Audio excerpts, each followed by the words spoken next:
Sangeeta background हिल रहा है।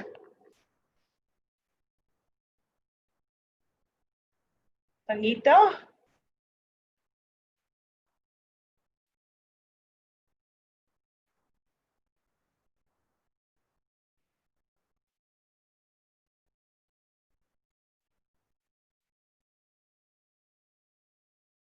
Hi, Sangeeta ma'am.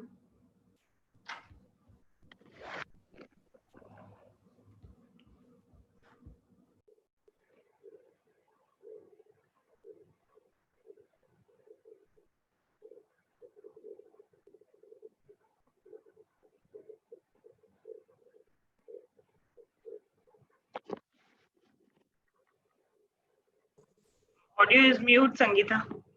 Yeah, check up. Hi, Hi, Chaya ma'am. Hi. I can hear all of you, yes. Can you hear me? Yeah, very good. yes, we can relate to Radhika Kapoor only. Yeah, that is still my middle name, but I added another last name to my name. So I'm Radhika Kapoor Lalit now. How are you doing? Happy Guru Purnima.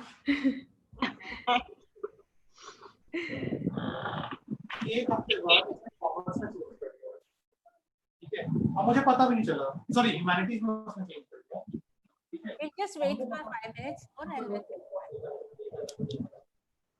It's wonderful. Hello, Radhika. Hi, ma'am.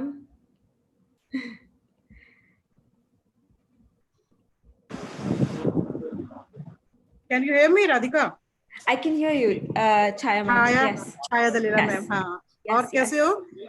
बिल्कुल बढ़िया. Very nice to hear from you. Of course, I'm really excited to share with everyone the work that I've been doing. Very nice. Very nice.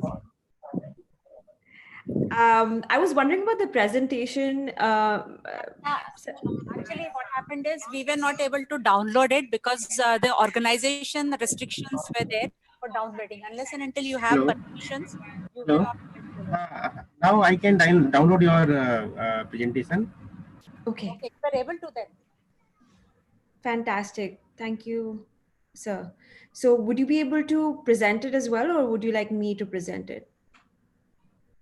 If you can share the screen, it will be nice, beta. If you can. Okay. Will it be okay for you? Can I try it? Yeah, Can you definitely. Okay. Definitely. Let's see how that works. Inconsistency when it's doing the starting. Yeah.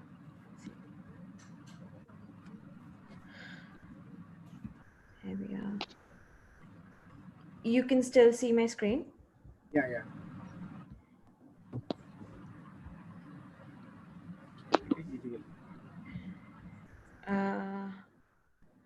One second.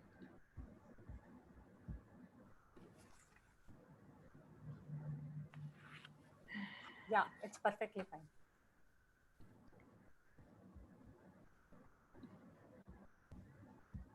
I tried one more time. I want to see if the presenter view works as well. Yeah. Is the presenter view, can you see the presenter view, or can you see? No, it's the slides totally. Like a slide and this one. It's a show presentation view rather, to be precise.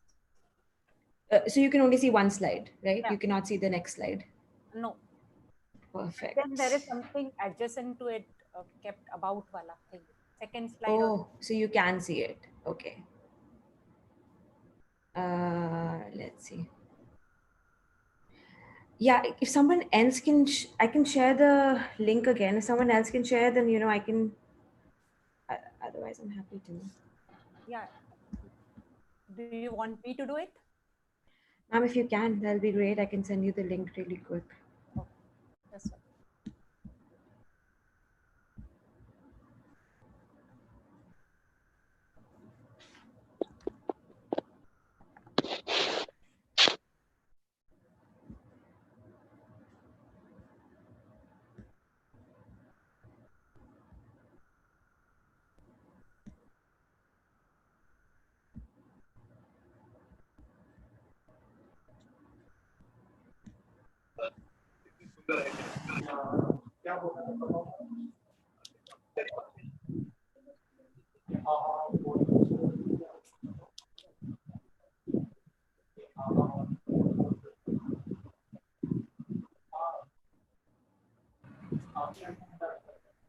Radhika, I shared it. Now you can see. Perfect. Thank you so much, sir. Can you extend this to make it full screen somehow? Not visible full screen. Maybe with that button right next to the cross on your top right. Yeah. So top right next to the cross, the enlarge button, maybe that will help. I mean,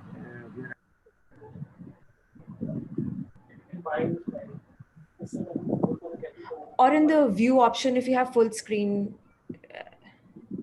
option, that would be awesome. The view, the menu option view.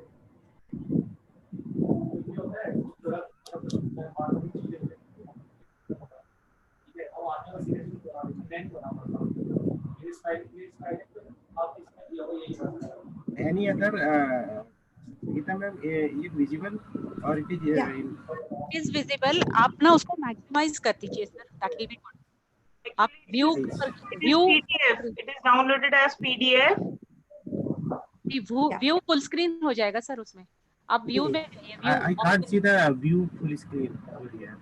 ऊपर view देखिए आपका तीसरा मेनू है ऊपर से. Top, जो मेनू top, sir. पर मेनू बार है ना. Okay, right. Yeah. Full screen mode. Control L है sir. Control L. Not in, yeah. Okay. Yes, that. Perfect. Thank you so much. Radhika, our HOD sir is also there. Sir, shall we start? Yes, madam. First, yes. madam, I would like to welcome Radhika Lalit for giving her session today. I thank you, Radhika, for making yourself and giving your session today. Over to you, Radhika. Thank you so much, sir. It's an honor and pleasure to be speaking back to my alma mater and sharing with all of you a very interesting project that I helped start that is revolutionizing the world of air conditioning. And I'd love to sort of share my experience and expertise on that with you all, as well as the rest of the students and others on this international webinar. Again, very, very excited to be here. Thank you for having me. Next slide. I want to start with introducing myself briefly. So right now I am leading the Center for Climate Aligned Finance, which is going to be a global center of expertise on climate alignment within the financial sector. We have with us several leading financial institutions who are going to be partnering with Rocky Mountain Institute to host this center. I'm also leading the Global Cooling Prize within the Rocky Mountain Institute, and I will be speaking at length about the prize specifically as it has an India implication as well. To share more in detail, before this, I was working with Terry, the Energy and Resources Institute in Delhi, India, as a sustainability strategy consultant to over 30 Fortune 500 corporations. In terms of my educational background, I had done my BTech in Electronics and Communications at JSS ATE Noida. Very, very excited to be part of this webinar for the same reason, because I'm very proud to have learned that skill within JSS. And then I also did my MBA in Business Sustainability at Terry University, as well as a master's in International Policy from Stanford University in California. So very, very excited to share, like I said, a very interesting project that I've been working on, which is called the Global Cooling Prize. As all of us in India know, it's summer, the mercury is rising, and we're all facing the heat.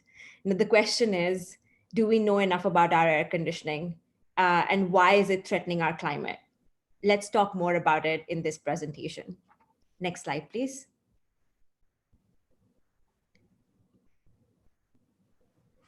Today, 40% of the world's population resides within the hot and tropical regions. Most of these people who live within these hot tropical regions are subject to potentially life-threatening temperatures for more than 20 days in a day. Now, all of us in India are not know about this already. But did you know around 12,000 people die around the world due to heat waves? And as global warming happens, as our planet warms, these temperatures are only likely to become even more intense. Extreme heat is going to leave more and more people vulnerable and at risk. The World Health Organization specifically estimates that by 2050, we will have 255,000 people killed by extreme heat waves. Now, can we do something about it? Yes. But what is the situation today? Let's learn more. Can you, next slide, please? So of the 2.8 billion people living in the hottest parts of the world, only 8% have access to air conditioning.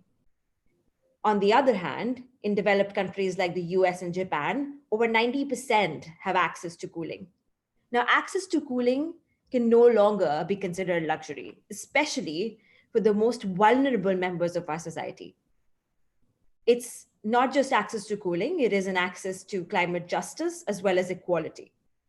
Because cooling not only enhances the productivity and health of our people, but also is needed for survival. Next slide, please. So let's understand why it wasn't a problem before and why is it a problem today. Cooling has never been a problem in the past. It has never captured anybody's attention. But the road ahead is something that we all need to look at. India has the most amount of cooling degree days, more than 3,000 per year. A cooling degree day is a measurement to quantify the demand for cooling a building, a home, etc. It's a number of days where the temperature is above 18 degrees Celsius. And for human beings to be productive, you need to have a specific amount of temperature control. Now, this is the temperature above which buildings need to be cooled, above 18 degrees. Summers in the northern and western parts of the country are obviously extremely hot, with temperatures rising from 22 to 45 to even higher, right? And it gets worse every single year. People say that you could expect temperatures to rise above 3 degrees in many cities by 2100, which is going to result in more heat waves and more deaths. Studies also suggest that a country like India is going to lose productivity from extreme heat, which could lead to almost $450 billion in losses by 2030. Now, if the cooling degree days are so high, what is the air conditioning penetration today? The household ownership of air conditioning in India is merely 7%. Many other developing countries, as we can see from this graph, have the same issues. The cooling degree days are high and the household ownership is low, which means people who need access to cooling do not have it today. But what happens as global warming increases? Next slide, please. The population across the globe is growing by around 80 million people per year, with 97% of this growth being driven by developing countries. There's urbanization happening. 99% of population growth is occurring in urban environments, worsening the heat island effects and making the situations worse. Income growth is happening on the other hand. You are expecting people's income to rise and standard of living to rise, as well as the planet is warming. Now, all of these are accelerators to what will happen for air conditioning in the future, which means, yes, it was not a problem yesterday, but it is going to be a big problem for us in the near future because this demand is going to increase globally by 4 times. And with the greater income, with the greater development, with rise in income, you are going to see more people purchase their first air conditioner to provide a better quality of life to their families. And it is likely that as they do buy their air conditioner, they buy the lowest priced air conditioner market without considering any operating costs or emissions from their equivalent. So let's understand what is going to happen if the air conditioning growth continues as usual. Next slide, please.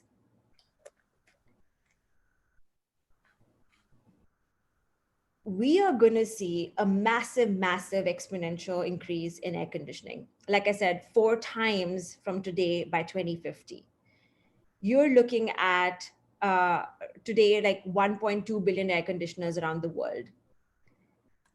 And that sale is growing at 10 to 15% per year in developing economies. In India, for example, the penetration for room air conditioners is only 7%, right? But this demand is going to increase so much that you are going to see a total stock of room air conditioners of over 1 billion by 2050, which means a 40-fold growth from 2016. To put this in perspective, of the roughly 290 million households in India, fewer than 20 million have air conditioners today. And this demand is going to increase dramatically in urban areas due to the underlying need of heat stress. So as this increases, by 2100, you're looking at a 50-fold increase in air conditioning demand from the year 2000. And this is only going to exaggerate our concerns. And here is why. Next slide, please. Of all the appliances, residential air conditioners are going to account for 2/3 of the cooling electricity demand and over 10% of the global electricity use by 2050, which is massive for one single appliance if you look at it. The share in buildings is also going to increase to almost 15%. Which basically means if put together, the electricity consumption, the energy consumption from air conditioning is going to be equivalent to the combined electricity consumption of US, Germany, and Japan, which is massive. So we need to do something about it. Next slide, please. Unfortunately, the most popular, lowest price room air conditioners in the market are inefficient.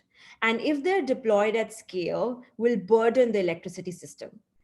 Air conditioning today accounts for 40 to 60% of the peak power demand in summers.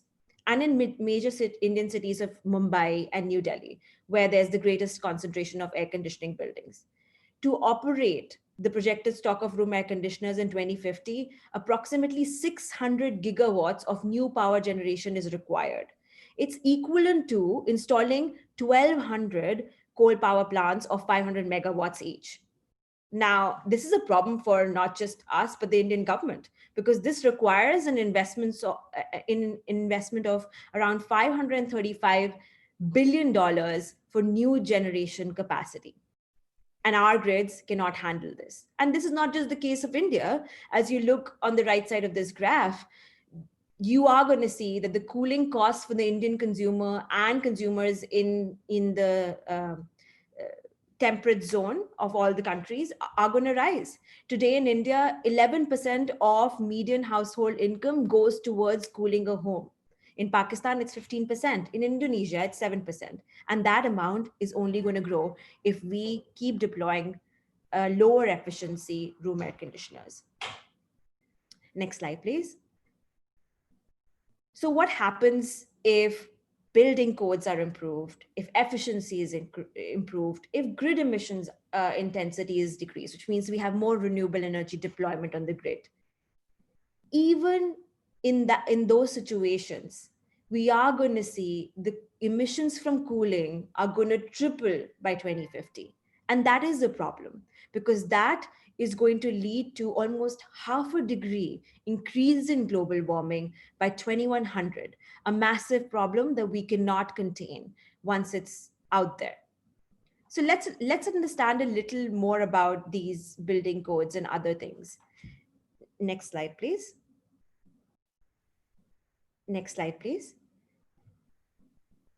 So let me tell you about a recent international agreement that was agreed by 197 countries under the Kigali Amendment to the Montreal Protocol.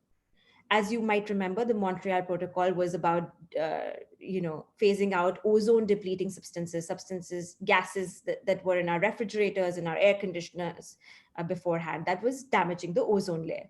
Now, an amendment has been made to that protocol, and 197 countries in 2016 in Kigali agreed to phasing down hydrofluorocarbons under the Montreal Protocol And the amendment is to cut the production and consumption of HFCs by more than 80% over the next 30 years. Now, this ambitious phase down will avoid more than 80 billion metric tons of carbon dioxide emissions by 2050, which is roughly around half a degree by the end of the century. So half a degree decrease in global warming by the end of the century. Under the amendment, developed countries are supposed to phase down HFCs beginning 2019, which is last year, and most developing countries freezing the consumption starting 2024, with a small number of developing countries freezing consumption of HFCs by 2028. Now, HFCs are refrigerants. These refrigerants help in heat transfer. Now, most common refrigerants used in our air conditioners today are R410A, R410A, R32. They're all going to be phased out in the coming years. So even if we were to, speculate that if there's business as usual, and then in the second scenario, if there is a very successful implementation of the Kigali phase down, which means HFCs from our air conditioners are phased down successfully as planned, you're still looking at a gigaton difference of 2 gigatons of carbon dioxide emissions per year. The problem is that we need to do more with the efficiency of our air conditioning, without which there is no stopping this massive increase in air conditioning. Next slide, please.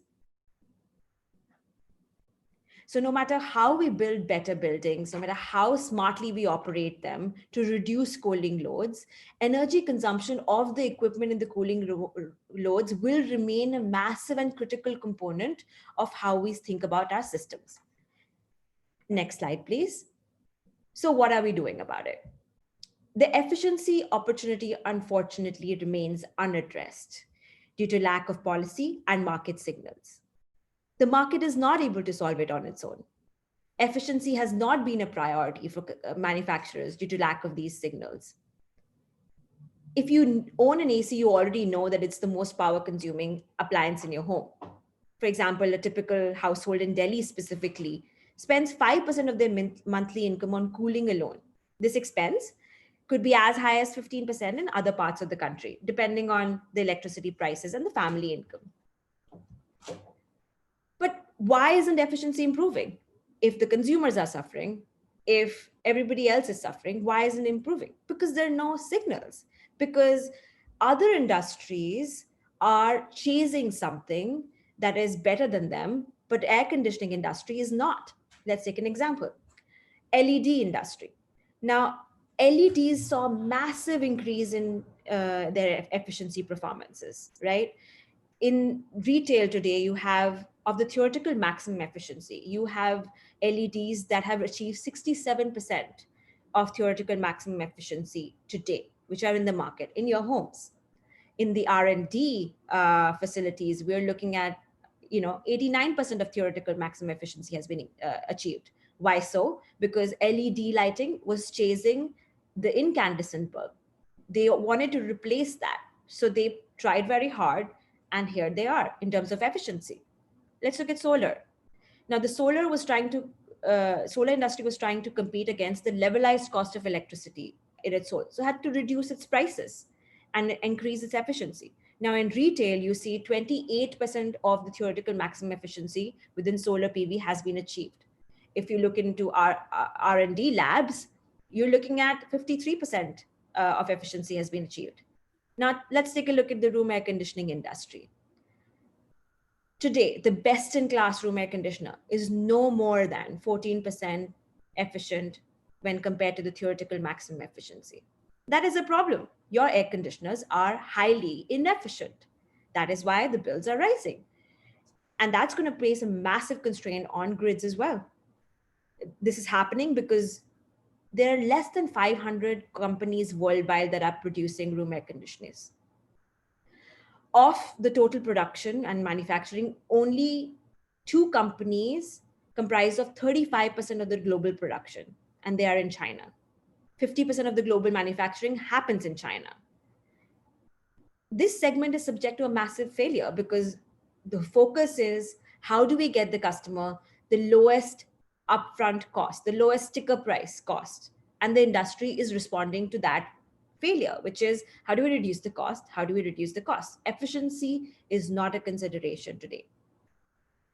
And the market innovation has been, and most of the funds that these air conditioning industries are putting into is marketing, not an efficiency. So something needs to change there if we want to achieve the efficiency we want to. Next slide, please. So here is where we come. We started the Global Cooling Prize, a prize for $3 million that is supposed to change this industry, that is supposed to change the inertia we all feel today in this industry. The prize was started with the support from Mission Innovation and the Government of India, as well as RMI, my organization, and was led by me and a few of my colleagues within RMI. Let me talk to you about the prize criteria. Next slide, please. So can we create an air conditioning solution that has 1/5 of the climate impact of the air conditioning unit available today, which is your typical 3-star room air conditioner with an EER of 3.5. EER is an energy efficiency ratio. Can we audaciously strive for something that is more efficient, 5 times better in terms of climate impact? The second criteria is affordability. Can we strive for something that costs no more than 2 times the baseline cost? Those are the 2 primary criteria that we set. The other criteria we set is should not consume less than 700 gigawatts from the grid at rated cooling capacity. In terms of emissions, we said it has to be 0 on-site emissions from any captive power source or heat source. We had criteria on scalability, on operation, on water used, on refrigerants, as well as on material use. These 9 criteria were the boundaries for innovation, for innovators across the globe. We said, if there is an innovation out there that can meet these criteria and beat these criteria for performance, we want to see it because the world needs it. And with this, we set out the Global Cooling Prize. Next slide, please. The prize is supported, like I said, by Department of Science and Technology, Government of India, by Mission Innovation, which is a global entity of 22 countries and the European Union, who are dedicated to increasing the investments in R&D. The project is also supported by Bureau of Energy Efficiency within India, the Ministry of Environment, Forest and Climate Change, as well as the Ministry of Power. This prize is administered by 4 entities: RMI, Conservation X Labs, AEEE, and CEPT University in India. It is sponsored by several of our philanthropic as well as government donors, and is supported in terms of outreach by several organizations across the globe. It's a massive coalition that we built around the Global Cooling Prize, around the need for innovation to catalyze this industry. Next slide, please. So what have we achieved so far? Next slide, please. We launched the prize in November of 2018 in Delhi. In 2019 itself, the deadline for the detailed technical application was August 31st. We evaluated the applications between August and October of last year and announced 8 finalists on November 15th of 2019, which is just last year. Between then and now, we have our 8 finalists preparing for prototype development of their winning solutions. And they are going to be delivered in Delhi on August 22nd, 2020, which is quite fascinating because we will see the innovations of tomorrow. These prototypes will then be tested using 3 methods between September and January of next year. And the final award ceremony will be held in March in 2021.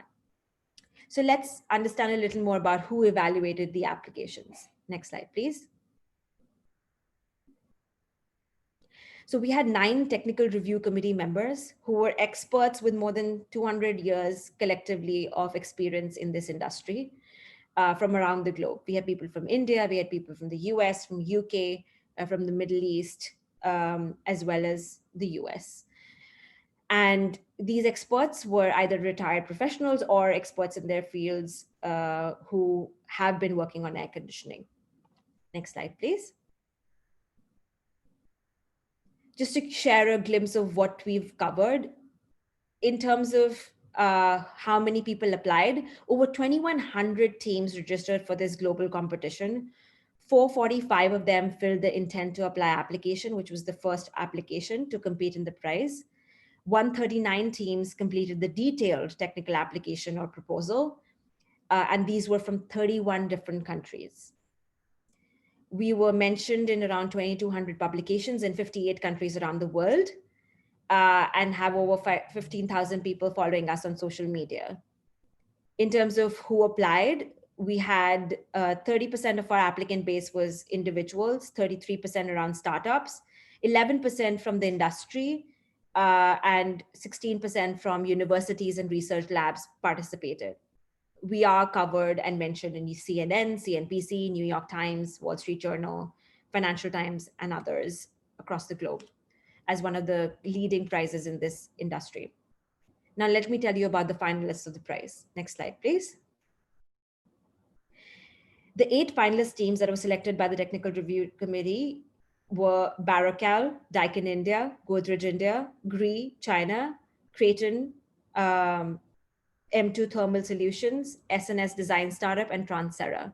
All of these solutions were breathtaking solutions for the future that improved efficiency by at least 5 times and have been leading the re-innovation or reinvention of room air conditioners. I will share an example of one of them, or a flavor of one of them with you.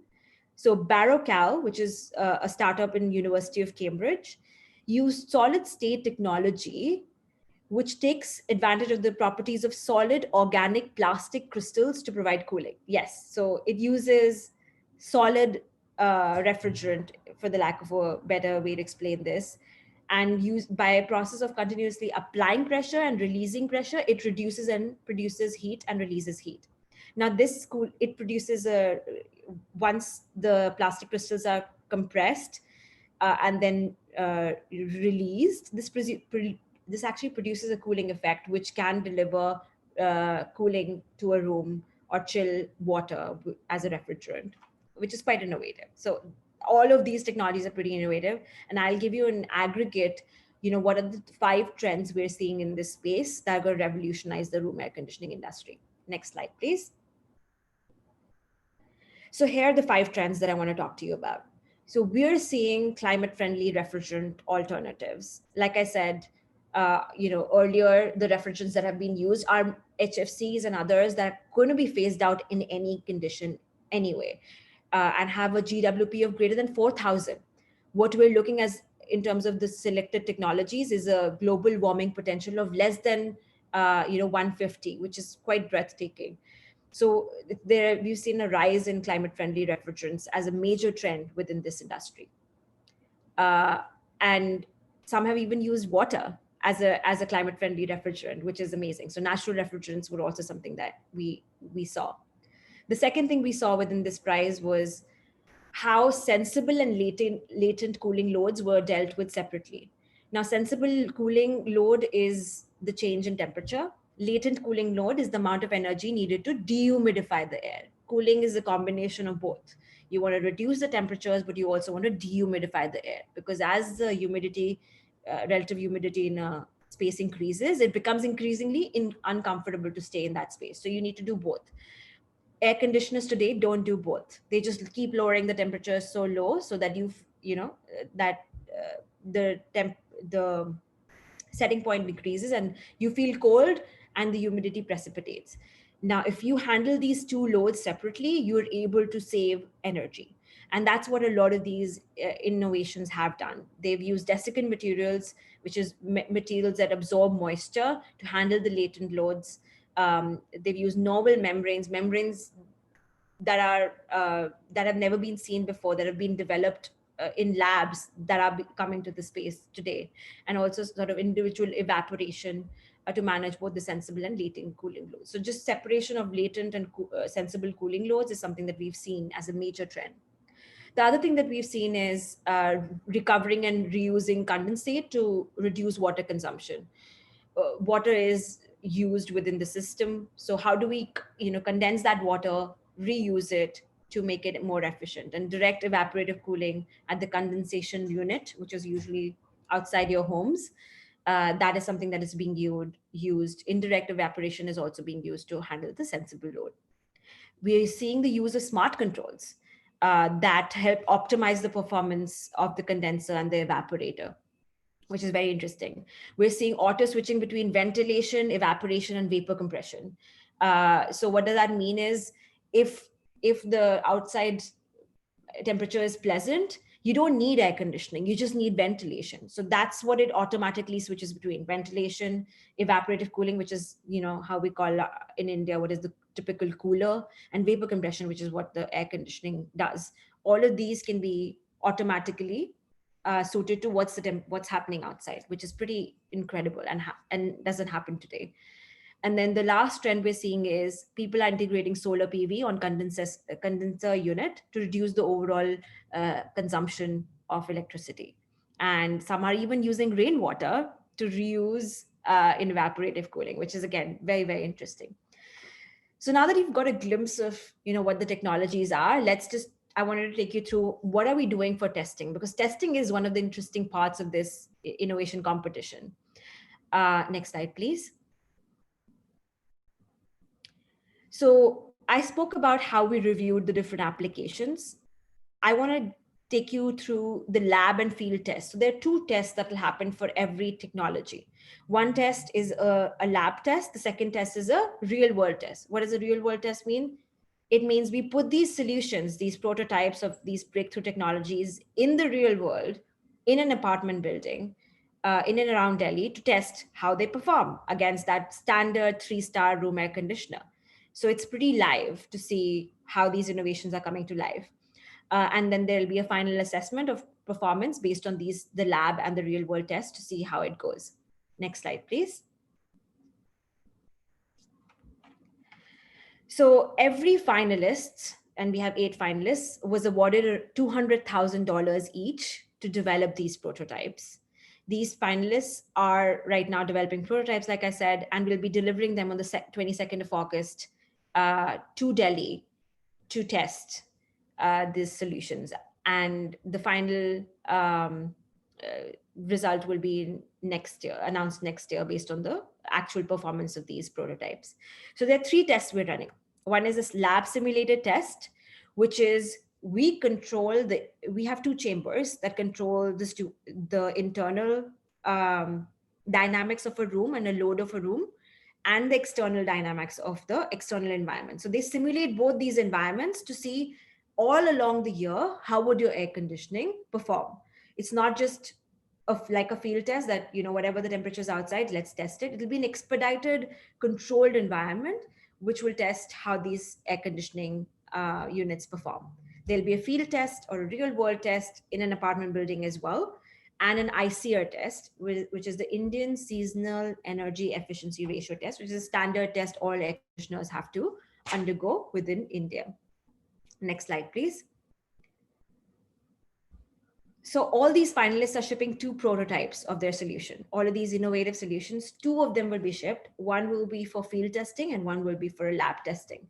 And if the prototype is such that it cannot be tested within a traditional ICR testing lab, government approved lab, then we just directly take it to field testing and then do the final evaluation. Next slide, please. So innovation alone is not enough. We are here to accomplish beyond innovation. Set a high, some people say building codes and standards raise the floor.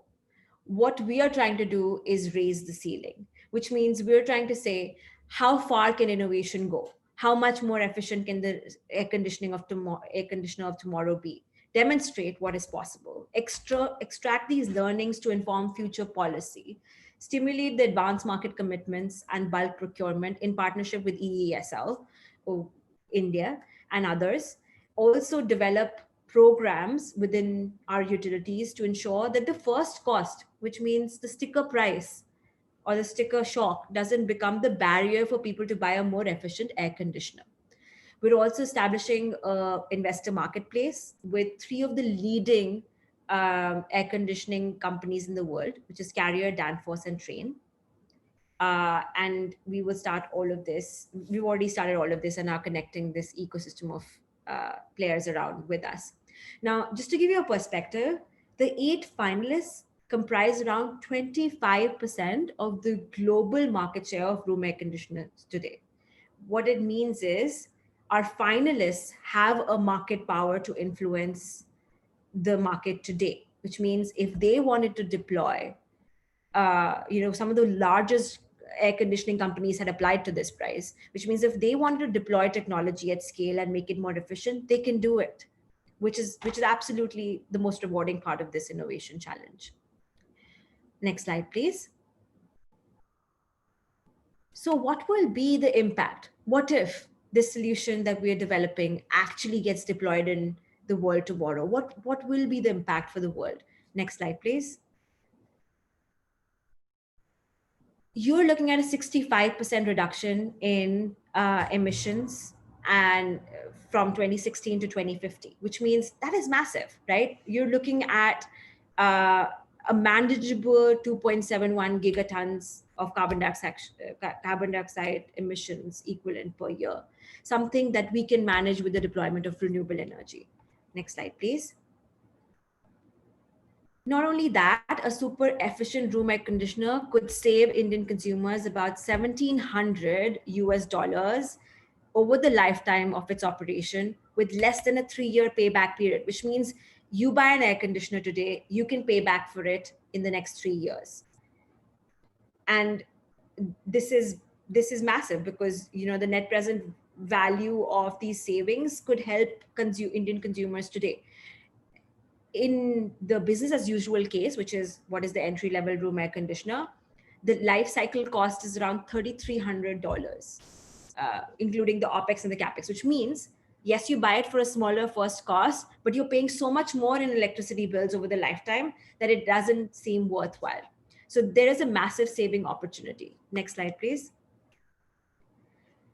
A 5x room air conditioner can also obviate the need for 400 gigawatts of generation capacity through 2050 and save around $380 billion in investment from our government in India. This is again massive. You're looking at 400 gigawatts of generation capacity. Last slide, please. So let's look at it in terms of the world. Overall, this solution can save around 75 gigatons of carbon dioxide emissions. And to put this into perspective, that is half a degree in global warming by 2100. It can avoid 2000 gigatons of new generation capacity globally and avoid up to 5,400 terawatt hours of electricity generation, which is equivalent to the electricity consumption of US, Japan, and Germany today. That means if we were to do this, imagine making all the 28 countries in the European Union carbon neutral tomorrow. That's the impact a super efficient air conditioner can have on the world. And that's what we are working towards. Thank you.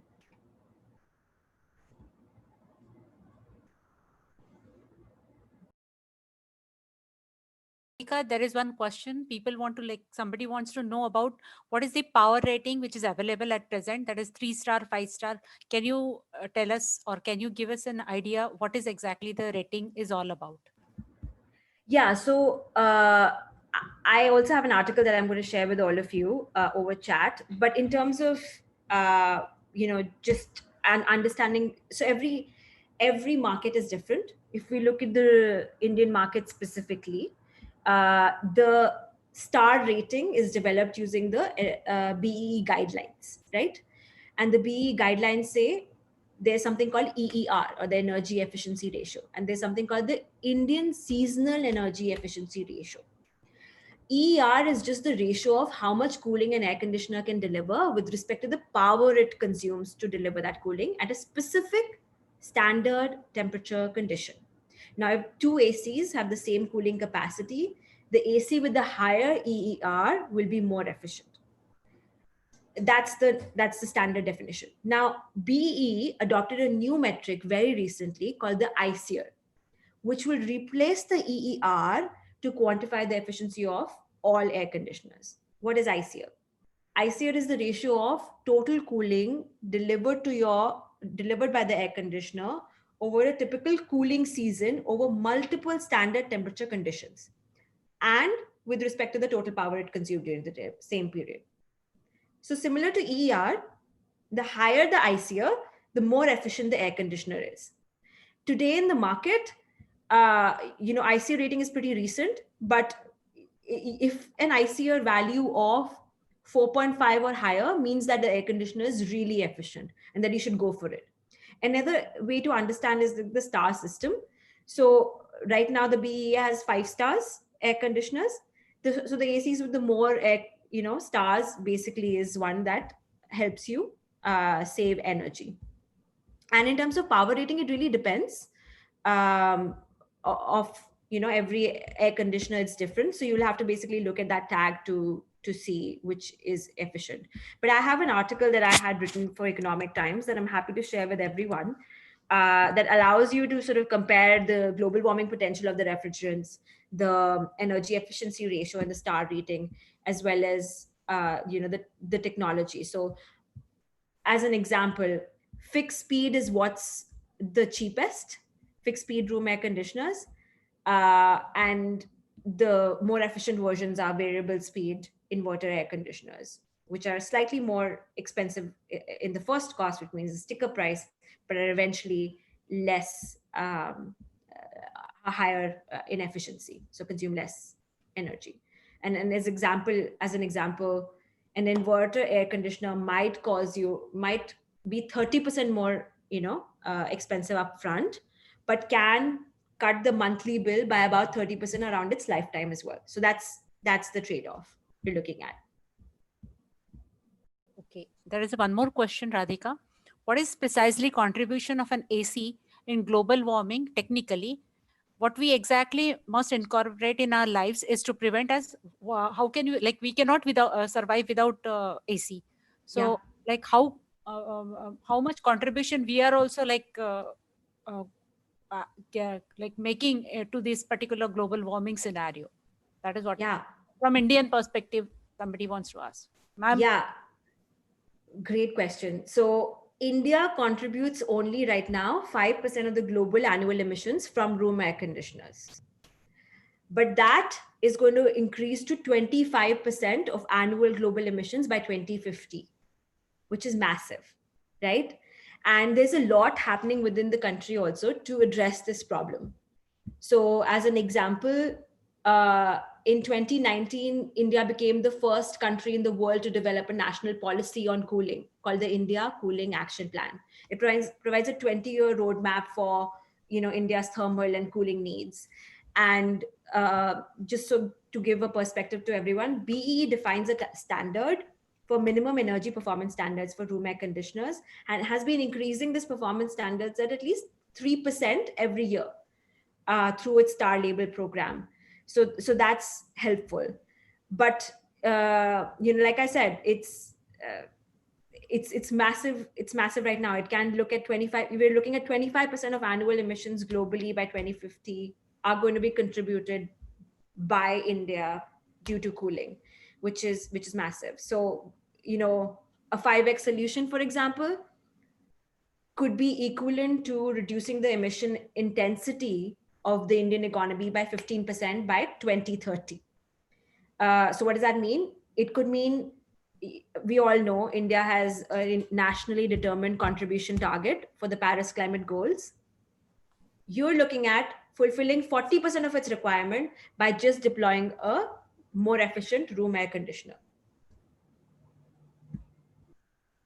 And in terms of just the global potential, like if we do nothing today, by 2100, you're looking at a 0.5 degrees increase in global warming just due to room air conditioners, not just India, but globally. But India is going to be the largest market of room air conditioners with over 1 billion air conditioners in our country by 2050.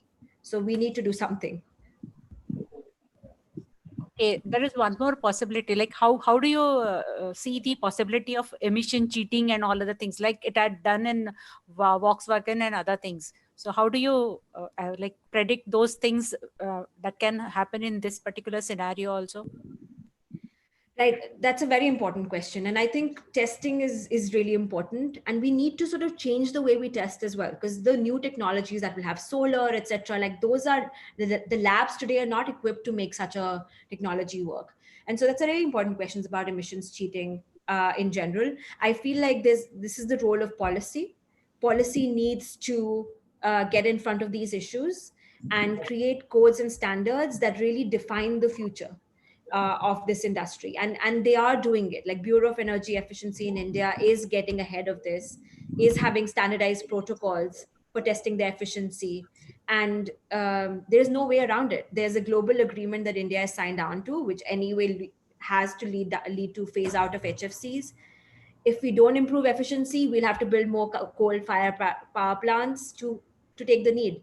Like I said before, 40 to 60% of the load of the peak power demand in summers in major Indian cities is due to air conditioning. So your grid is busy just serving the needs of air conditioned buildings, all of which have highly inefficient air conditioning equipment. So it's not just from a cheating perspective, but the fact that if we don't do anything about it, the future of our planet is at stake, and the future of our country is at stake, is a really important realization as well. So there's a role of policy, but there's also a role of an individual customer. When you buy an air conditioner, ensure it's 5-star, ensure it's inverter, ensure you look at what refrigerant does it have, because all of this is going to have an implication.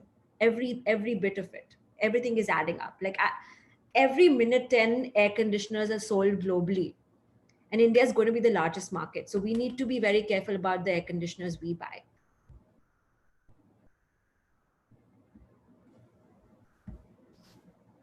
I'll just check up if there is any question on the YouTube link also. Just a minute.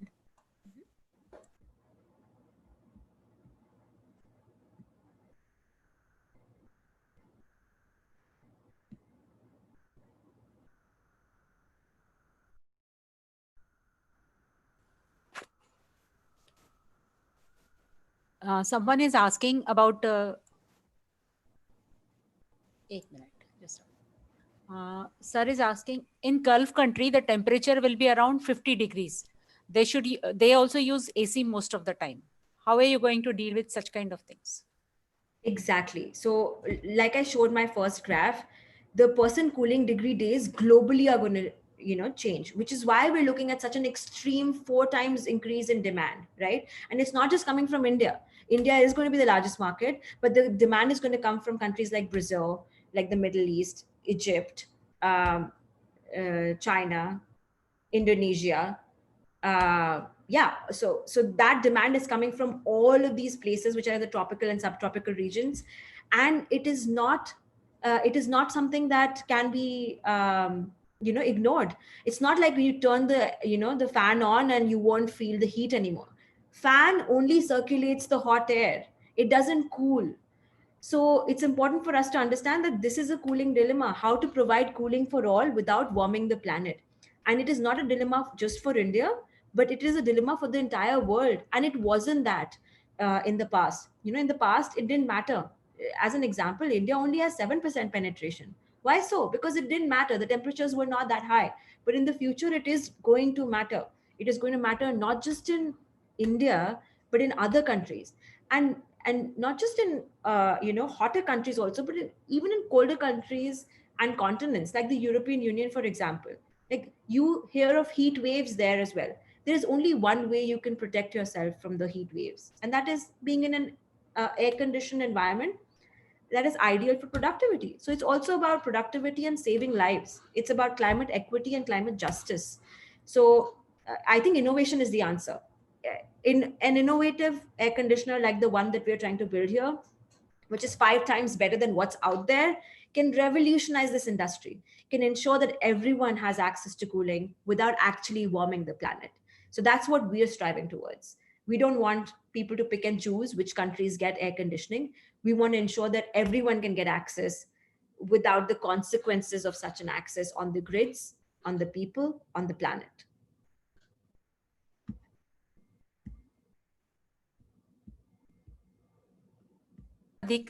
Thank you, Radhika. It was really nice. It was actually a role reversal. Today, all the teachers are listening to you, and it was really indeed a pleasure for all of us to listen to you. There is one more question. In fact, in Canada, most of the time temperature will be very less. They don't use AC. Will that compensate with the people who are using the AC in other countries? Like, is it going to complement thing like weather-wise? Somebody is asking like that. Like some countries, there is a lot of what you call snowfall and cool weather throughout the winters, and some countries are the warmest ones. So, is it somewhere going to get compensated? What is your view of? Right. So if we move 2 slides, I can show you how the world is going to look like. So this is the predicted demand across the globe. So as we'll see, the major chunk is by China and India. But if you look ahead, the Middle East has certain values, European Union has values, Brazil has some values, and the rest of the world has some values. I'd say Canada comes into the category of the rest of the world, where yes, it's not a requirement, but you will see some surge in sales anyway. And anyway, developed countries were built around central air conditioning. So they already have that within their network. And it's not just, I want to leave you with the fact that it's not just about cooling, it is about both heating and cooling. And heating and cooling collectively are going to be a major chunk of energy consumption in our buildings tomorrow. So yes, Canada doesn't deal with cooling as a problem, but it does deal with heating as a problem. So we need to fix that whole system as a whole. And yeah, unfortunately, it doesn't compensate. We're still going to see a 4 times rise. And these are just conservative estimates. These estimates are going to increase as the planet warms. So think of this as a very conservative estimate when I'm saying 1.2 billion air conditioning units today and 4 to 5 times that number in 2050 and 50-fold that number in 2100. These are conservative estimates and are increasing every year. Nice. It was really good. And I'm more than happy to see you like a student who is so much concerned and showing as a responsibility as a what you call a professional towards the global problems and making the planet livable for all of us. And it's really nice, Radhika. Very good. Keep it up. We all are looking forward to buy the latest AC, what your venture is going to come like bring out in the market by next year or so, and we'll be more than happy to go ahead with that kind of this one. So really good, very nice, and it was really pleasure talking to you. In fact, I was supposed to introduce you, but you introduced yourself. It was really like this one, but nothing. I don't think anything is odd in that. Chalo, very nice, very good. Thank you, ma'am. And I've shared a few links of the articles that I've written for the World Economic Forum and the Economic Times. Feel free to read them. They have a bulk of information about how it's going to affect the Indian market specifically, and I'm excited to share that with you. Can we share it on the YouTube link also now with the Yes, absolutely. We'll absolutely. definitely do that. We'll share that. These So are the 3 articles that you could share. So nice of you, Radhika. Thanks a ton. Absolutely. Thanks a lot. A pleasure. Okay. Thanks a lot. Thank you, ma'am. And thank you to everyone else as well. Thank you, sir. Bye. Goodbye. We'll be in touch. Thanks. Thank you. Radhika, Yes, on sir. behalf of JSS Academy of Technical Education, Noida, I would like to thank you for giving a wonderful session. We'll be in touch with you for future collaboration. And thank you. Thank you once again, Radhika. An honor, sir. Thank you so much for having me. It's always a pleasure representing my alma mater and being here for you, for everyone. Thank you. Thank you. Thank you. Appreciate it. Take care. Thank Thanks you. all. Goodbye. I would like to welcome Professor Rajesh Sharma. He has joined the Zoom link. Madam, over to you, Madam Sangeeta, Madam. Yes. Our next speaker is, according to the theme, we are going ahead with the theme that is renewable energy. Our second speaker of the day is Dr. Rajesh Sharma. He is Director of Engineering Technology and Associate Professor of Renewable Energy Technology, College of Engineering and Computer Science, Arkansas State University, Jonesboro. He is a renowned academician with MS degree in Material Science and Engineering from University of Florida and doctoral research in engineering science and systems from University of Arkansas at Little Rock.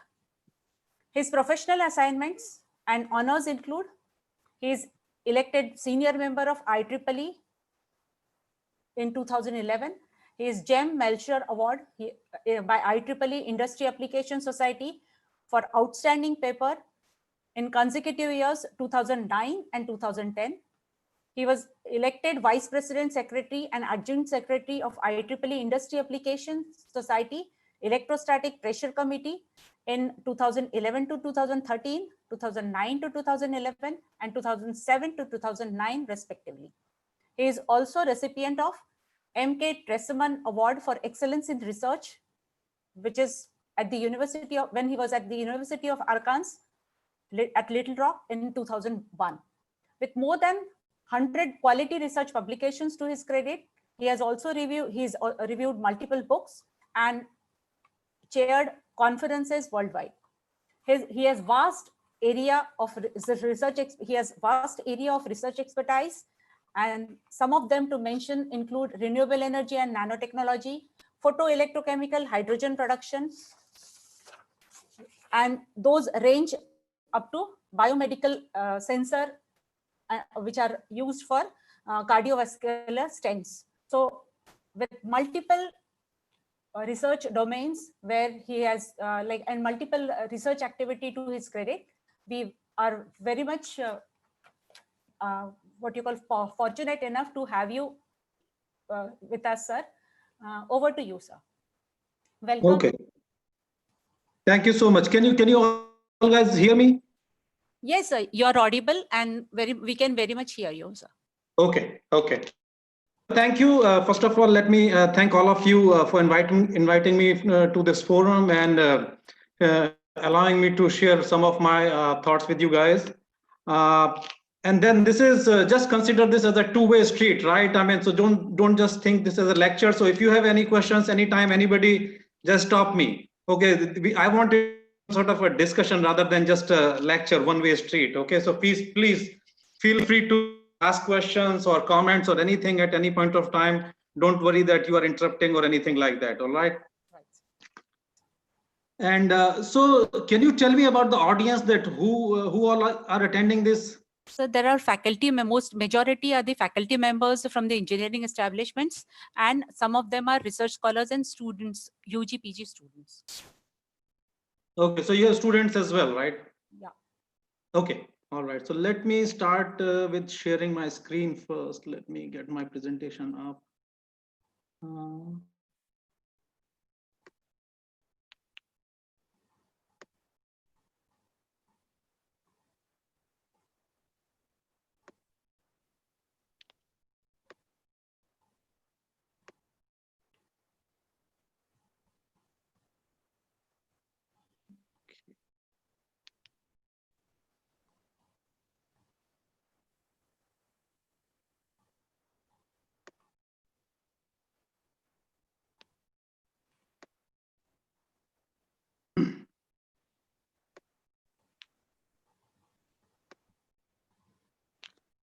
All right, so can you read my slide now? Can you see the title of the presentation? Yes, sir. But if all you right, zoom it further, it will be nicer. Say it again, please. If you can zoom it further, it will be nicer. Zoom it. Let me see. I am in the presentation mode. I don't know if I can zoom any further. Hold on.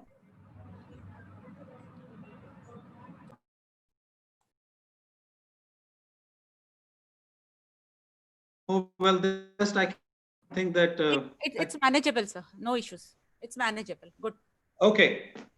Well, so if you can read the title, you will see that there is a term which we are using in here, sustainable energy or renewable energy. Okay, so this is one of the areas which is of utmost importance pretty much to anybody. And people from pretty much all disciplines can contribute to this area as well. So the topic which I'm presenting here, it's photoelectrochemical hydrogen production. Okay, so that is part of this much larger field of sustainable energy production or renewable energy production. Okay, so as I said that this is an upcoming area of research, and scientists and engineers from all over the world, they are contributing to this, and they have a lot of role to play down the road as well.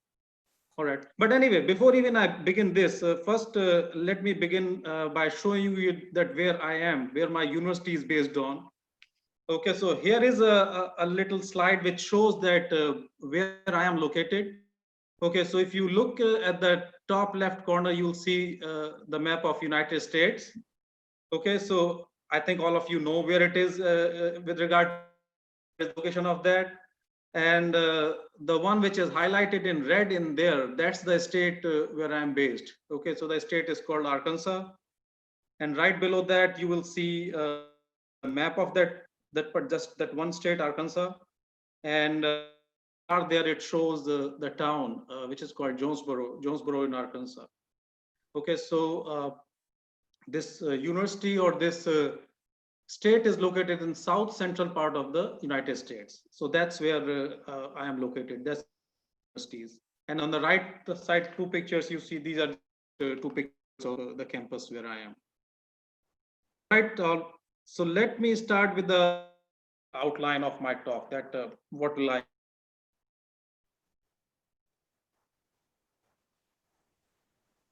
will talk about the importance of renewable energy, our quest for renewable energy, why do we need it, what is the importance for that, and then I'll talk about hydrogen, that okay, where does really hydrogen fit into this overall scheme of things, okay, overall scheme of this future of renewable energy, where does hydrogen fit in there?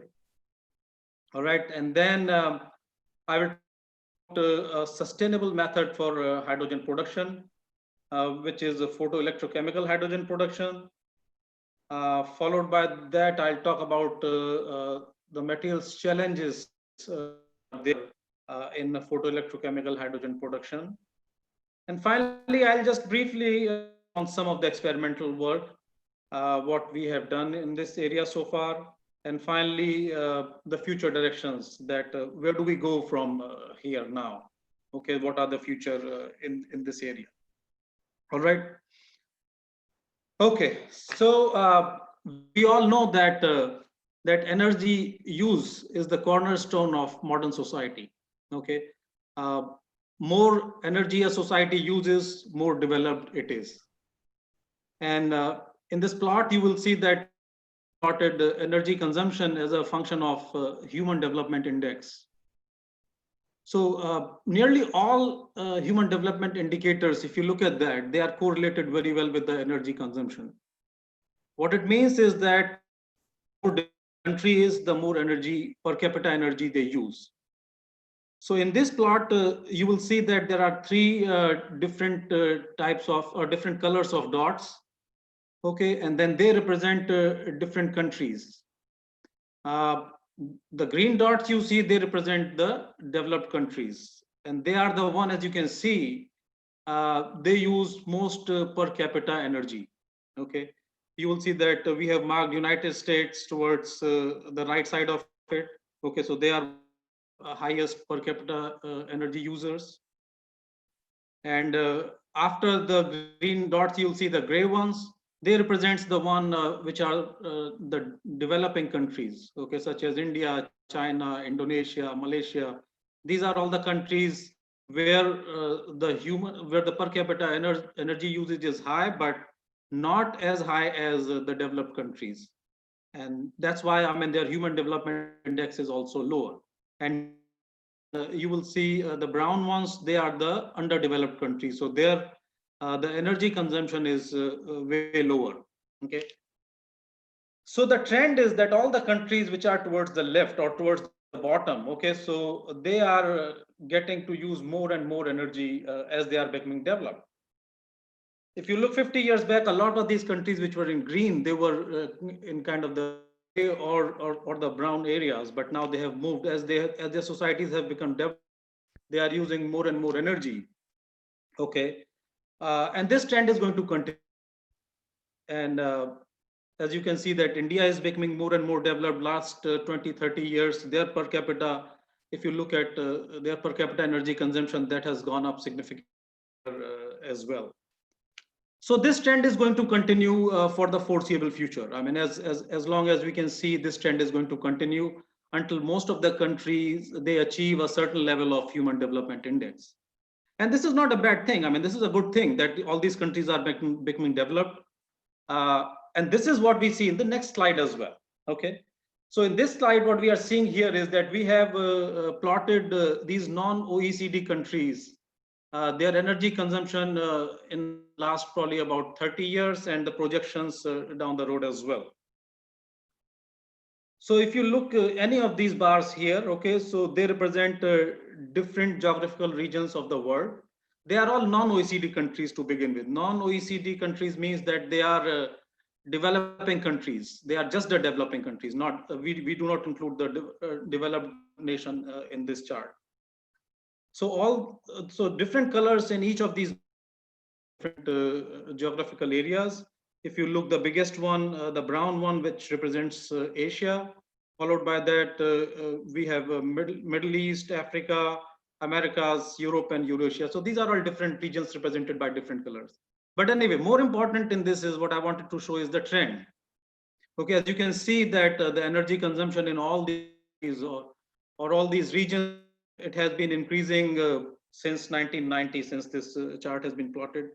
It has been increasing since that time, and the projections show the energy consumption is going to increase way more until about 2040. So normally, I mean, this is not a problem. This is a good thing.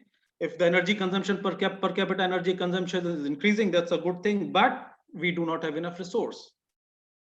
You know that most of the energy resources we use, they are all finite in nature. Okay, so we do not have unlimited supplies of these energy. If let's say we had unlimited supply of energy, then this would have been not a problem at all. We wouldn't even be discussing this issue if this was the case.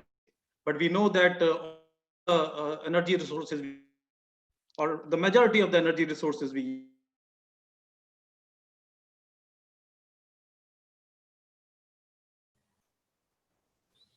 So there is, I think, connectivity issue. Voice is not audible.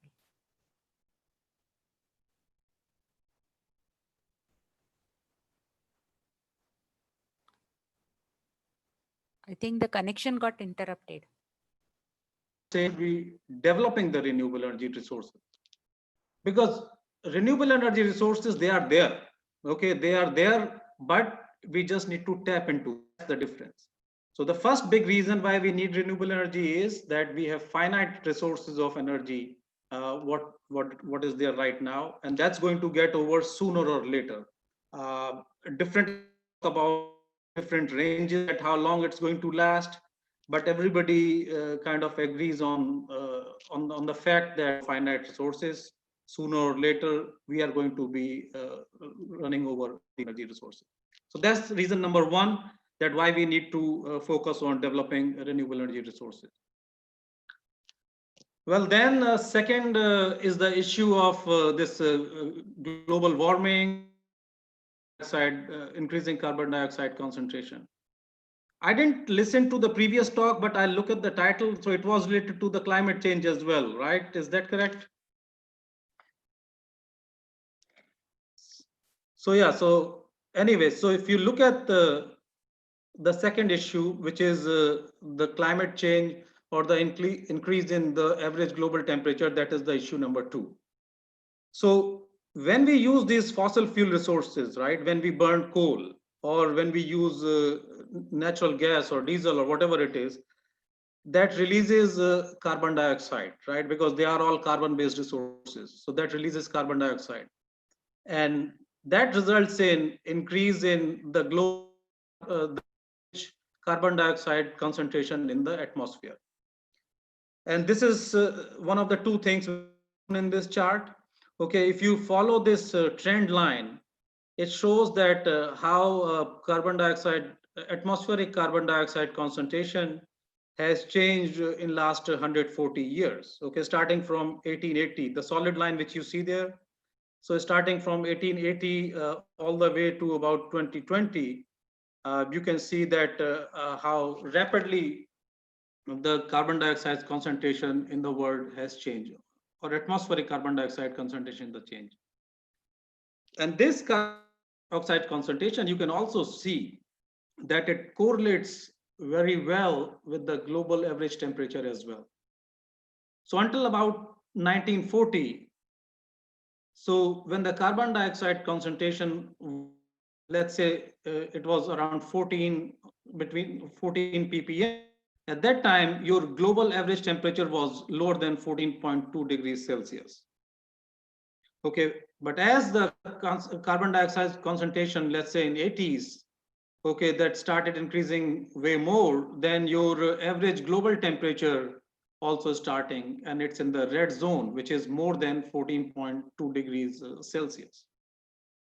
So we all know that we need to have a certain amount of atmospheric carbon dioxide because we need to keep certain temperature on the earth for it to being livable, right? If we do not have any carbon dioxide in our atmosphere, we won't retain any of the solar energy and the earth won't be livable. So we do need CO2 in the earth's atmosphere, but at the same time, we don't need this growth to be so much that it can, that all sorts of natural cycles on the earth, and it impacts the livability of the planet, right? We all have seen that the earth has become hotter and hotter in past years, and that has also been correlated with a number of catastrophic events over the world. Just in the United States, just I think it was either in 2019, I think it was in 2019, they saw the two biggest cyclones ever in the history of this country, and that was just in 1 year. And this thing is now happening at a pretty regular. So the point is that, I mean, this trajectory of increased in atmospheric dioxide concentration, this cannot continue the way it has been so far. If this global carbon dioxide concentration, it increases at the same rate that it has been, let's say in past 50 or past 100 years, then it would have a major problem for people all over the earth. We'll have different kind of effects. If there are coastal areas, they will be flooded. Okay, they will not be livable. Okay, some of the areas will become much wetter. There'll be much more rain. Some of the areas will become drier. But there'll be major disruptions all over the world if this keeps on happening. So that is another very important reason that why should we wean away from these fossil fuel or carbon-based resources and develop some of the greener or renewable energy resources. And it's not just carbon dioxide, but when we burn these fossil fuels, okay, so carbon is just one of the things, but we also release a number of other harmful chemicals, smoke-forming emissions. And you guys see clearly on regular basis in India, especially in the Delhi, see the smog in pretty much every winter months, you will see a huge smog building over, right? And that is one of the after effects of the burning of fossil fuels in the atmosphere. And not just smog, I mean, it can affect human health in a number of ways. We release, I mean, burning of these fossil fuels release things like benzene, formaldehyde, particulate materials, and so on. Okay, and they are all bad for human health. So that is another reason that why should we fossil fuels and developing renewable energy resources. So now we have seen two reasons, right? The first one was that finite resources, and secondly, we just saw that the increase in the atmospheric carbon dioxide concentration that cannot be sustained on a longer period. And then we also saw this smog forming emissions. Well, I just came across this very interesting picture. Since you guys live in around Delhi, so you know what I'm talking about here, right? So can somebody tell me that what is the difference between these two pictures? Anybody? Your speaker is not on. It's pollution, sir. It's the pollution. Yes. So the picture which is on the top, okay, so that was taken before this pandemic occurred, right? Okay, so that was the picture which was taken before March. It was somewhere maybe in February or January. And the second picture was taken after the pandemic occurred and everything was shut down. You can see that how soon the nature recovers, okay, how fast the nature recovers. Okay, all the transportation was stopped, all the factories stopped working in Delhi and the neighboring regions. And as a result, the air became so much cleaner that it's the same, the picture was taken from the same spot, and there is a huge difference. Okay, so this picture, I mean, this is a very hopeful picture actually. It shows that if we stop burning these fossil fuels, so our atmosphere can rejuvenate pretty quickly, very soon. It won't take very long. I mean, the nature can take care, and it can pretty much revert to the much better condition in a very short frame of time. And that's what we see here. It is just in the matter of months. I mean, you can see the clarity in the picture here. Okay, so that was your reason number 2, that why we need renewable energy. Okay, that your all these harmful chemicals or the emissions coming out of the burning of fossil fuels, they are harmful for human health in a number of ways, and we can get over that if we switch to fossil fuels. All right, besides these reasons, there is one more. Oh no, there's one more slide on that. Okay, so this slide, it again shows that how this atmospheric carbon dioxide concentration has changed just in last probably 60 years or so, starting from 1960. And this was a reading which was taken at an observatory in Hawaii here, Mauna Observatory. And so the latest reading, which is anyway almost 2 years old, it showed that the carbon dioxide concentration was about 412 parts per million. And this is the concentration which Earth has not seen in past almost 3.5 to 4 million years ago. So you can imagine that how far we have come along, and we are pretty much in the uncharted territory. We do not even know the full repercussions of this effect, because this number is higher than what it has been in past almost 4 million years. So this is why we are at a really bad place right now. And another reason, or the last reason I would say, which is equally important, that why we need renewable energy is that if you look at all these fossil fuel reserves, okay, so they are concentrated in just very few countries. 70% of the oil reserves, okay, they are in 6 or 7 countries. Okay, Venezuela, Saudi Arabia, Canada, Iran, Iraq, Russia. So they are the one who almost 70% of the known oil reserves in Earth. When there is such a large amount of resource which is concentrated in such a small region, that is a cause of problem, and it has always been. A lot of conflicts, lot of wars, lot of all these kind of we have seen in the past.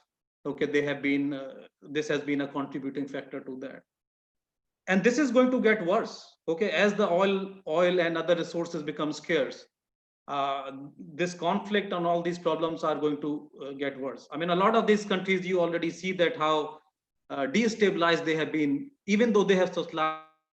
Look at these top 6 countries or 7 countries. Every other country except Canada, I mean, there have been a lot of political instability. Venezuela, it's in a really bad position. Saudi Arabia, Iran, Iraq, Russia, they are all in a bad position. And as oil and other resources become scarce, and this will cause a lot of problems. So that is another important reason that why we should be looking at renewable energy resources, because renewable energy resources, they won't be concentrated in the country, right? It will be more democratically distributed all over the world. Okay, so that's, I would say, equally important reason than anything else, because all of these wars, conflicts, and destability that's caused due to this, we can get over that. And so that I would say is one of the very important reason that why we should be looking at renewable energy resources. But at the same time, I don't want to say that we are running out of renewable energy resources in any time soon. But what I'm saying is that these resources are scarce, and then they are going to get more and more expensive. Okay, and then only the countries which can afford them, they will be able to develop their societies and economies, whereas countries, those who cannot, they'll be at a significant disadvantage. All right. All right. So when we talk about renewable energy resources, okay, there are a number of them. Here I have just listed the three most important one: solar, wind, and biofuels. Okay. A lot of research has been done and a lot of development has taken place in pretty much all of them. But still, I mean, there is no which is clearly a winner right now. There are problems, there are challenges and problems with pretty much any of them and all of them, and there are advantages with all of them as well. For example, I mean, if you look at biofuels, okay, a great resource, okay, 100% renewable, you can grow your fuel, right? But the problem is, number one is the capacity issues. Just in United States, for example, I'll give this example, just in United States, if you take all of the land on do agriculture and they convert it to grow, let's say, corn for bioethanol or something, still they cannot produce enough fuel even to power just the gasoline vehicles. Forget about even the diesel ones. Cannot even run our cars. Even if we stop eating, okay, we convert all the agriculture land just to grow the energy crops, we still won't have enough. So that's the capacity issue. That's number one. Of food versus fuel. Okay, what is more important? I mean, eating is more important or fuel is more? If you are converting your land which was used for growing food and you are converting it into fuel, then that's going to be a major problem because you need food before you need fuel, right? And then third is the question of energy. So if you grow these fuels, you have to spend a lot of energy in growing these fuels as well.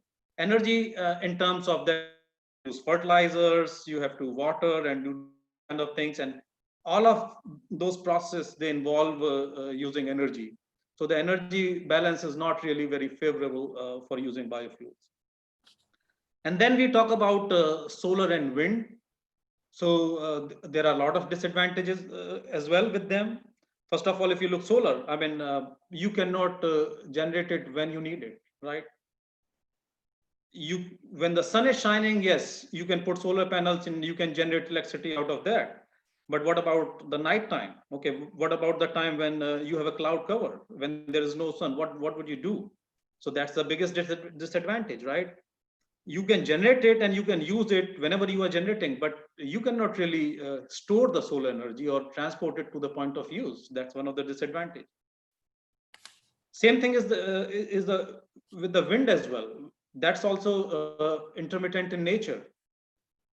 I mean, there has been a lot of development in the wind power here, and in some of the states in US, the wind power is so much that they give it for free. Let's say you go to Texas, so there is so much of wind blowing in the nighttime there, all the turbines are running, that they'll give you the electricity for free. So whatever you do in the nighttime, you don't have to pay for your electric. But again, this is not at the time when you need it. Whenever the wind is blowing, you will get enough of that energy. No wind, there is no energy being generated. Okay, so that's the problem with wind. All right, so what do we do? I mean, so we have a number of these resources, but we don't know that any of them can really resolve all the problems. So where do we go from here? So what is the solution?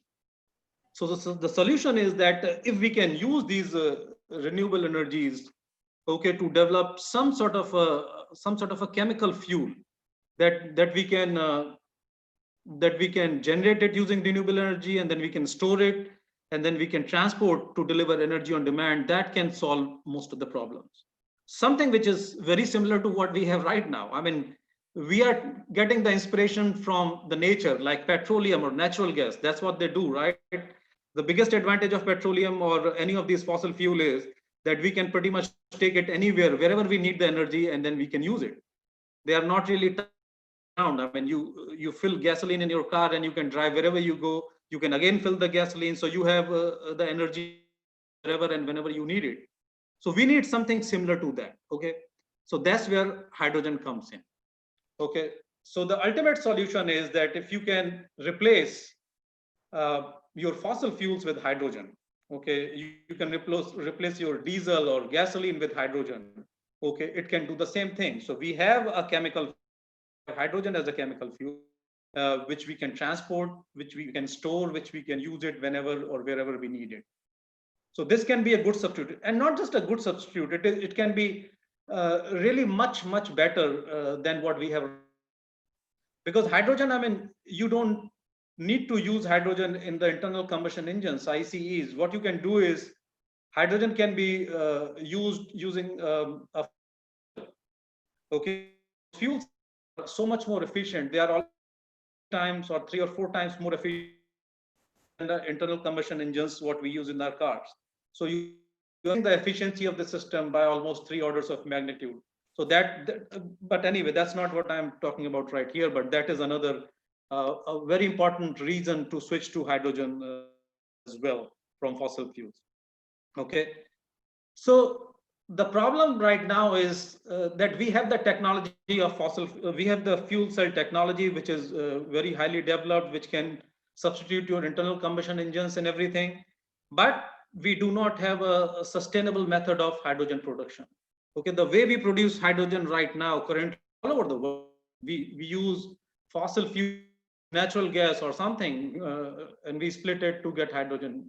And that's not really a sustainable way because you are anyway using fossil fuels to do that. So what is the most sustainable hydrogen production method? And that's where we talk about this photoelectric production. This is pretty much the most sustainable method that could be for anything, okay? Because there are only two inputs. We have a sunlight and we have water. Okay, we are not going to be running out of either of them as long as the earth is there. We'll have water always, we'll always have sunlight. And if we can use these two inputs to produce hydrogen, we will have a winner, okay? So that's why I mean this photoelectrochemical hydrogen production is known as the holy grail of energy production. We have known this, I mean this the science behind this photoelectrochemical hydrogen production, I mean, it has been past 50 years. In 1970s, Japanese researchers, they first showed this process can be used in generation. Okay, so since that, scientists and engineers, they have been working on improving this process or developing materials which can be used for this. But we are not there yet. We do not have a perfect solution for that. But this photoelectrochemical hydrogen production, once we have material to develop this process, then the problems, all our fuel problems can be resolved. Okay, and then this can substitute the fossil fuels wherever they are being used. Keep in mind here that hydrogen is not really a fuel resource. Rather, you can call it as an energy carrier. Okay, it's not an energy resource; it's an energy carrier. Because energy you are getting from sunlight, right? This is the energy from the sunlight which we are transforming and we are converting into chemical energy, which is hydrogen. Okay, so hydrogen is kind of an energy carrier, which is transforming the solar energy into chemical energy, which we can use in different applications. All right, so now let's look at the basic process that how this photoelectrochemical hydrogen production works. Simplified diagram which explains this process. So essentially, it's an electrochemical cell or a battery where you have two electrodes. You have an anode, which is the blue on the left, and the cathode, which is the gray one on the right. Okay, and let's just follow this. So as the sunlight hits the surface of this photoanode, so what happens is that the photons they transfer their energy on the anode. So this energy, what it does is that this energy is transferred to the electron, move from the valence band to the conduction band, and once the electrons are separated, they travel through this external circuit, as you can see, and then they go towards the cathode. Okay, so once the electrons are separated from the surface from this anode, then what we have left here is the absence of electrons or the holes. So these holes that the surface of of anode, they react with water on the surface, and then they release oxygen gas here and proton. Okay, so the oxygen is released from here, and the protons, they travel through this electrolyte. As you can see, they are moving from left to right. They go onto the surface of cathode. So once they reach on the surface of cathode, then they recombine with the electrons which were coming through the external circuit. And then that's the process which results in formation of hydrogen gas. So as you can see here that, that it's a very clean process. The two byproducts of this is hydrogen and oxygen. Okay. Hydrogen, which we are using as energy carrier, and oxygen doing harm to anybody. I mean, it's a good thing, oxygen. All right, so diagram, you can see that there are two components of this thing. Okay, we have cathode and anode. So what is the most critical component of this process? Can anybody take a guess of this entire thing? What do you think is the most critical of this electrochemical cell? Okay, I'll tell you the most critical component of this photoanode. Why it is most critical? Because it is doing two separate things. Okay, first of all, it is acting like a solar cell, right? Because it has to absorb enough solar radiation. So that is the first requirement. And secondly, it has to act as a catalyst as well, because on its surface, okay, you are splitting the water on. So it has to really meet two competing requirements: act as a catalyst and act as a solar cell. So these are competing requirements. So that is why, I mean, it is such a challenging problem, because if it is just a solar cell, we have already in that area quite a bit, right? I mean, our photovoltaic cells, I mean, that technology has progressed significantly. In addition to act like a solar cell, it also had to act like a catalyst. So that's where the problem comes. That's why this is a very challenging problem, because this one material has to do two jobs. Okay, there are two separate jobs it has to do, and these are two competing requirements. So it's not easy to find a material which can do both of these jobs. So now let's. So as we saw here, that the most critical component here is the photoanode. Okay, that's the component which is performing the critical role. So let's look at the material properties required for this photoanode, or what are the challenges in terms of this material which we need. Okay, so the first thing, as I said, I mean, so on the right side you will see that's a Venn diagram. It's a refreshing the solids you guys would have done a long time back. Okay, so this is a bend edge diagram or the Venn diagram of this conductor which we are using as photoanode. This is just a model diagram. It's not one particular one. Okay, so you can see that Eg is the which is the difference between the valence band and the conduction band. Okay, and this is a p-type semiconductor. So the first requirement what we need for this is the absorption of light.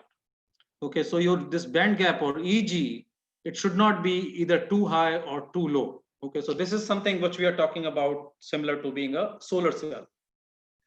So if, let's say, if your band gap is too high, okay, so what happens in that case? If your band gap is too high, this means that you are not able to absorb most of the solar radiation.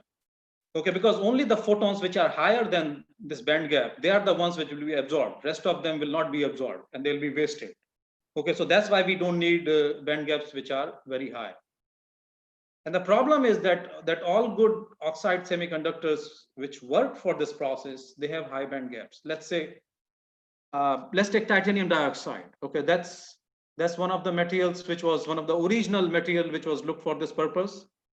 Band gap is around 3 electron volts, 3.2 electron volts. So that is very high. What it means is that it can only use the UV spectrum of the solar radiation.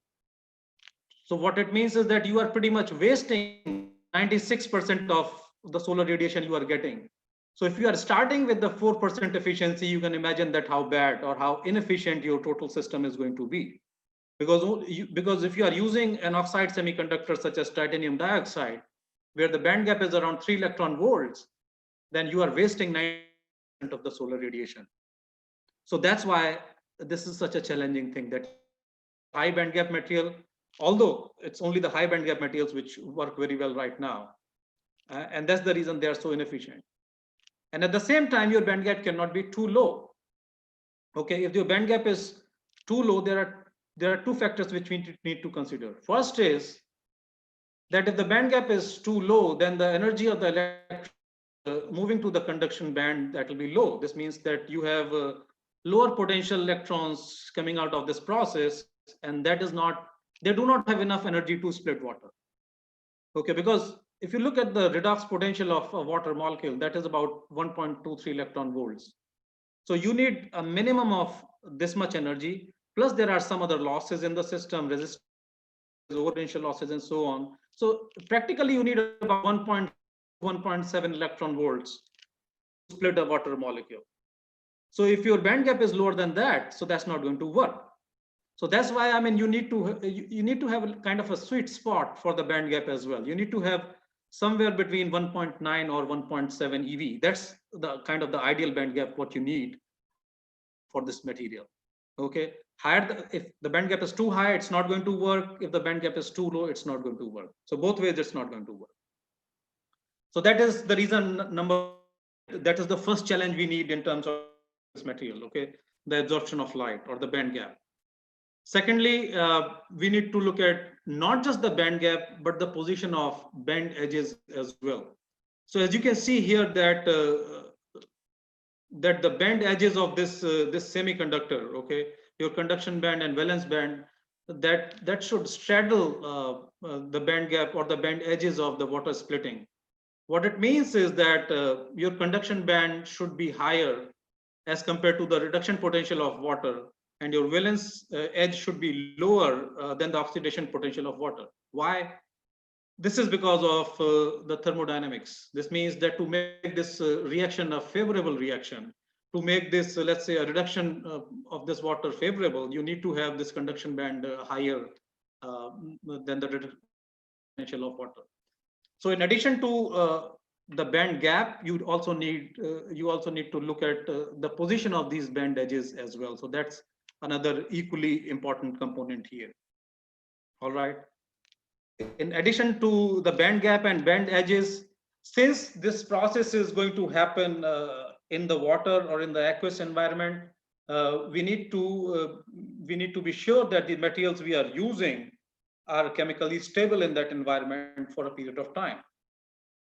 Because pretty much most of these materials, they would corrode over a period of time. Okay, so that's another thing which we need to be careful about, that we need to have a material which is not susceptible to fast corrosion, or the reaction kinetics are not fast enough for the corrosion. Otherwise, this process is not going to work. And I'll show you an example of that a little bit later on. And then the question of the charge transfer. Okay, so the charge transfer across this semiconductor and electrolyte, they should be fast as compared to the recombination of the electrons and holes. Because if that happens, then your efficiency goes down. If the recombination becomes, then your efficiency goes down. So that's why this charge transfer is very important. And finally, the cost effectiveness. Okay, whatever material you develop. So if you are just developing it lab experiment purposes, okay, cost, you can still manage it. But when you are trying to make something to be used on a larger scale, so you have to keep in mind scaling up part as well, that how the cost would be. Okay, how much would it cost to generate hydrogen using one material versus another? So would it be really economically feasible to use this material? So that's another very important consideration for developing a material. So these are kind of some of the material challenges what we face in developing okay. Here I have listed some of these materials which have been looked into, and people have been looking into these materials for past 50 years. They have looked at different combinations and so on. So first, the oxide semiconductor materials. As I said, the first one was titanium dioxide, TiO2. It is still one of the good materials, but the problem is that it has a large band gap. Same problem with tungsten oxide. Iron oxide, the charge transfer is slow. Its band gap is lower, but iron charge transfer is slow. And so a number of these materials have been looked into for this purpose, but there is no perfect yet. I mean, so this is just the oxide semiconductors, and then compound semiconductors materials have been looked into purpose as well. Gallium, indium, arsenide, cadmium, and so on. There are a lot of problems with these materials as well. First of all, there are environmental issues, toxicity, and so on. They do not have a good corrosion resistance. They do not last very long in the aqueous environments. And of course, the high temperature synthesis, okay, because you have to spend a lot of energy in making these compounds.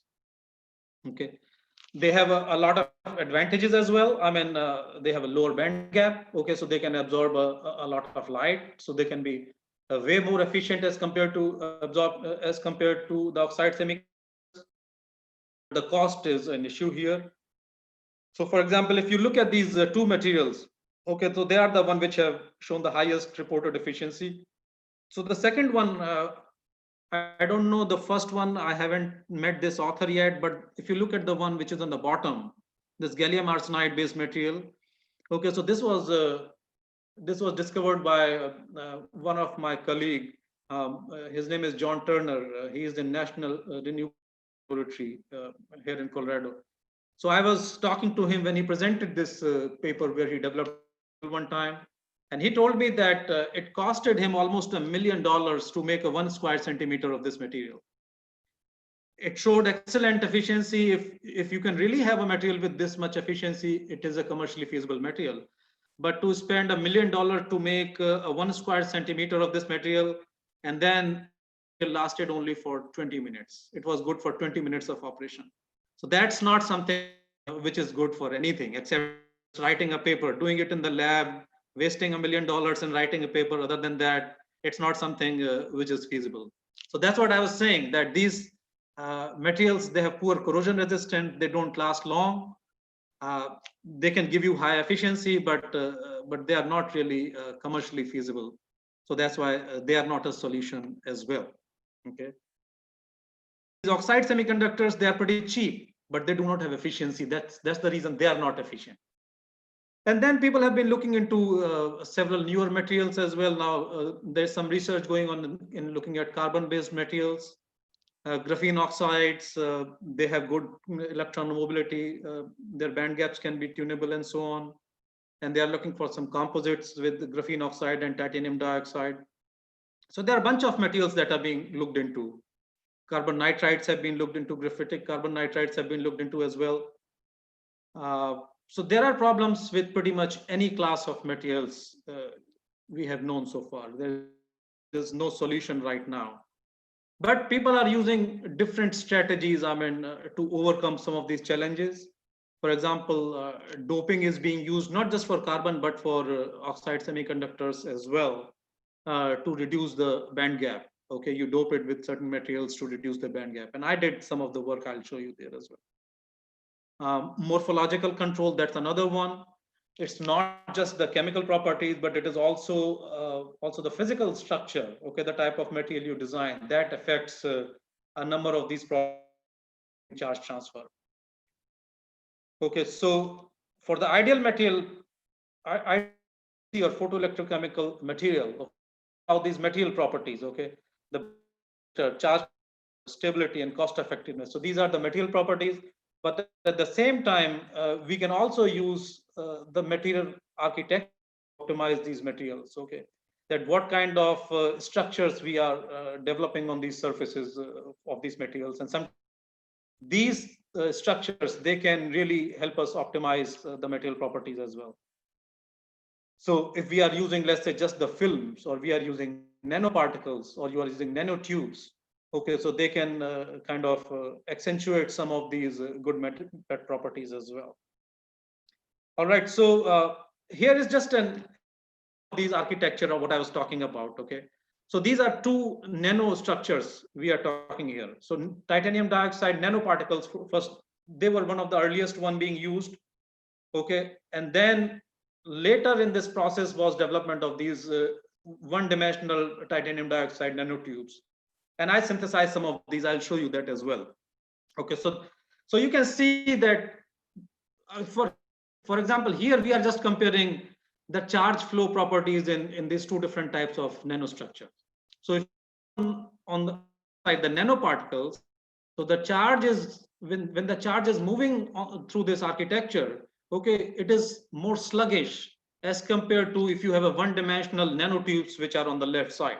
Okay, we have a sluggish hopping mechanism of charge on the nanoparticles, whereas the charge transfer is much more uniform, much more faster in the nanotubes. So what's the advantage of the charge flow? That there won't be as much recombination. Okay, if the charge transfer is fast, then you won't have charge recombination. Whereas in this case, in case of using nanoparticles, the charge recombination would be more, and that would make the process more inefficient. And even though it seems like a very small difference in terms of the time which is being charge transfer, but that difference itself is sufficient in making a lot of difference in terms of efficiency of these materials. Okay, so that was one of the advantages using these one-dimensional nanotubes. Okay, we have the confinement, we have the quantum radial direction for the charge flow in these nanotubes. Okay, and not just the charge flow, but look in terms of the absorption of photons. Okay, so there is a lot of scattering of light when it hits inside these nanotubes, and they're in there as well. So that is another advantage of using these nanotubes as compared to these nanoparticles. Okay, so when the photons get in there, there's a lot of scattering, and most of it is absorbed rather than being reflected back. And that is another advantage of using this one-dimensional nanotubular TiO2. All right. And there are number of methods that have been used, or I have used many of these in developing these different kind of nanostructures. Sputter deposition, atomic layer deposition, pulse laser deposition, sol gel, electrospinning, flame aerosol, electrochemical anodization. I have used most of these except one or two, but they all have their own advantage.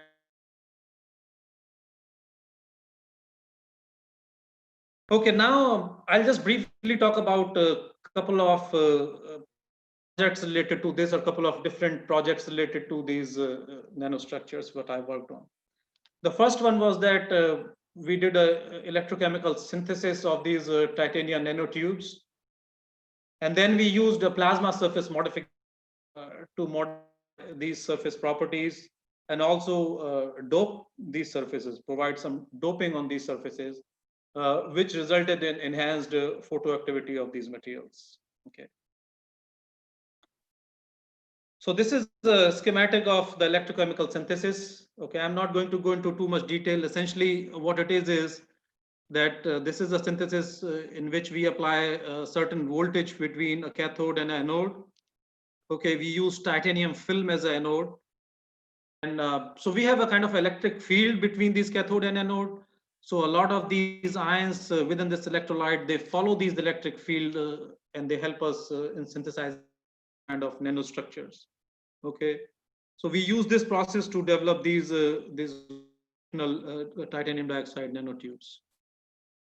And this is a scanning electron microscope image of these titanium nanotubes that we designed using this process, or that we synthesized using this process. You can see that these nanotubes are about 4 microns in length, and their average diameter was about 100 nanometers. Okay, so these are those one-dimensional nanotubular structures that what I was talking about. We synthesized these, and then once we synthesized these structures, then we used a plasma surface modification to modify surface properties, and also to dope them with different things. I mean, in this case, we are using nitrogen. We are doping that with nitrogen to reduce their band gap. So this is a schematic of the low pressure plasma reactor, what we were using. Okay, so in this particular case, we are using just the nitrogen plasma to dope the surface with nitrogen and reducing the band gap. This is a setup for photoelectrochemical characterization. So essentially, we use a light source here. You can see on the right. So that is a solar simulator that simulates the light of the sun, and then we shine that light on the surface of the sample on this titanium photoanode, and then we have a potential stat that measures the photocurrent that is being generated by the sample. Okay, and again, here is just a plot which shows how the photocurrent density generated by this sample changed after we did the plasma treatment. Okay, so you see the orange curve that represents the control sample, and the one in the green that shows the nitrogen plasma treated sample. So what we are showing here is that the nitrogen plasma treatment, it enhanced the efficiency of the sample, or the photocurrent density which was produced by these samples here, control sample. Okay. Well, these are just some chemical characterization. Essentially, what we are showing is that we were able to introduce nitrogen in the last line. 1.32% of nitrogen was there on the surface after plasma treatment as compared to the control. And that doping was sufficient to band gap and increase the samples. Again, I'll not go into the details. This is the X-ray photoelectron spectroscopy of these samples with the control. But the message here was that the nitrogen plasma was successful in increasing the photoactivity by almost 80%. That was a pretty substantial in the sample. And so plasma, it reduced the band gap, which enhanced the light absorption. And it essentially helped us in getting rid of a lot of impurities on the surface and chloride ions, which were introduced during synthesis process. So that was the first one. Again, there are some other smaller projects which we have done in past few years with different collaborators. So this is the one where we are working with some carbon-based compounds. I was not very much involved in this. One of my collaborators, he is a chemist. He synthesized this compound. Is a very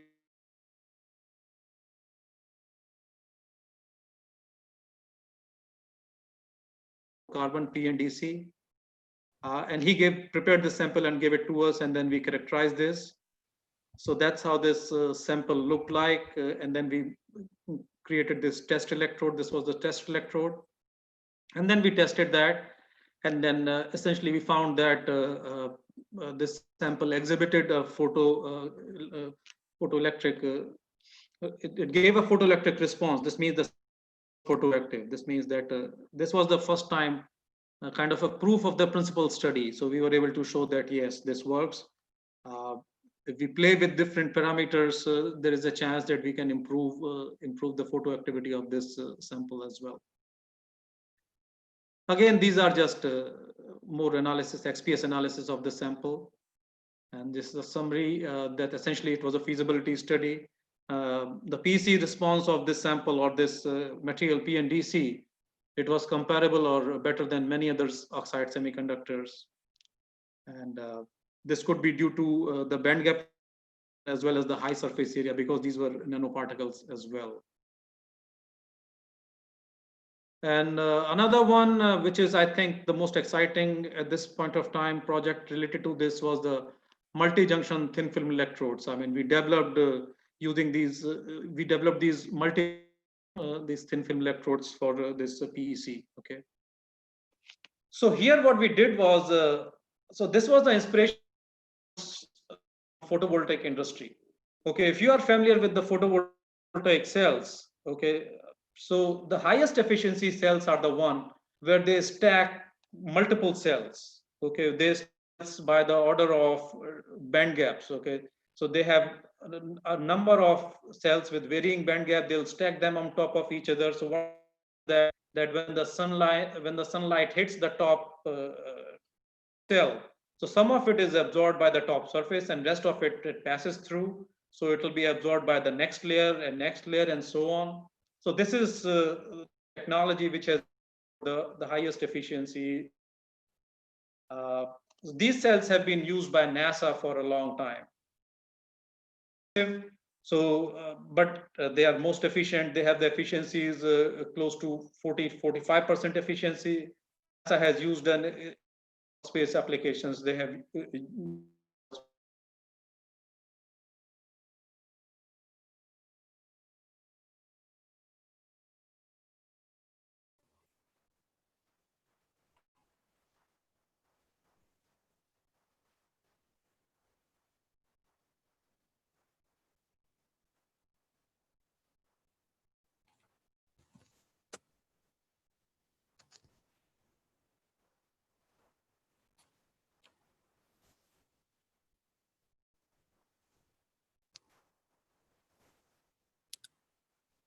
I think there is some connection issue.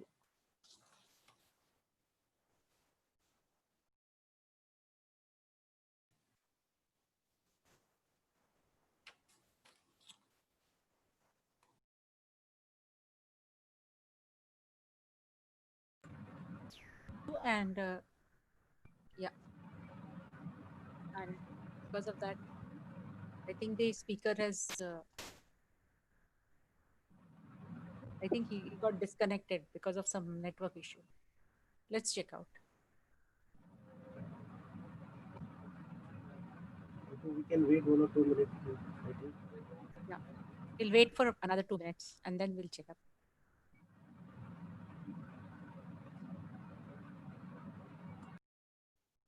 Yeah, sir. I believe there is some sir.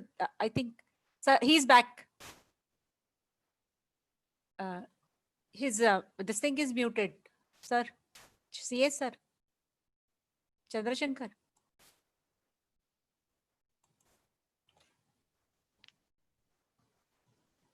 okay. Can you hear me now? Yes, sir. Yes, sir. Yeah. Okay. Yeah. Welcome back. All right. So I was talking about this hybrid thin film material what we developed. So this was titanium dioxide and titanium disilicide. So we had this bilayer material. We didn't have multi-layer, but we had these layers. So we chose for 2 reasons. Titanium dioxide was chosen for the chemical stability. So we had the top surface of titanium dioxide, and then we had titanium disilicide, which has a smaller band gap, so it can help us optimize the photon absorption. Okay, so we use this technique called glancing angle deposition, GLAD technique, using this magnetron sputter deposition system. We use this to deposit this titanium disilicide nanorods, and then top of that we deposited this titanium thin film with different thicknesses, 200, 400, and 600 nanometers.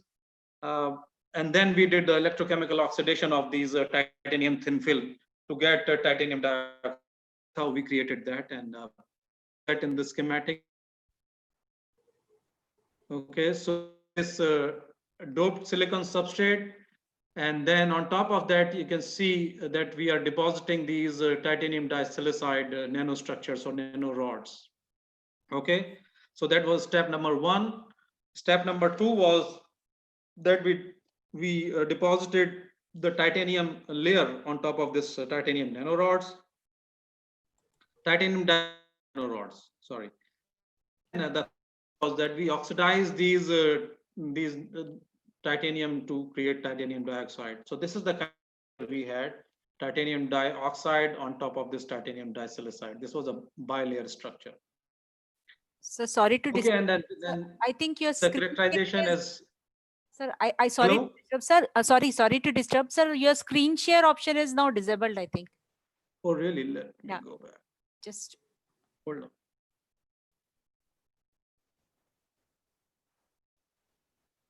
Screen is not being shared.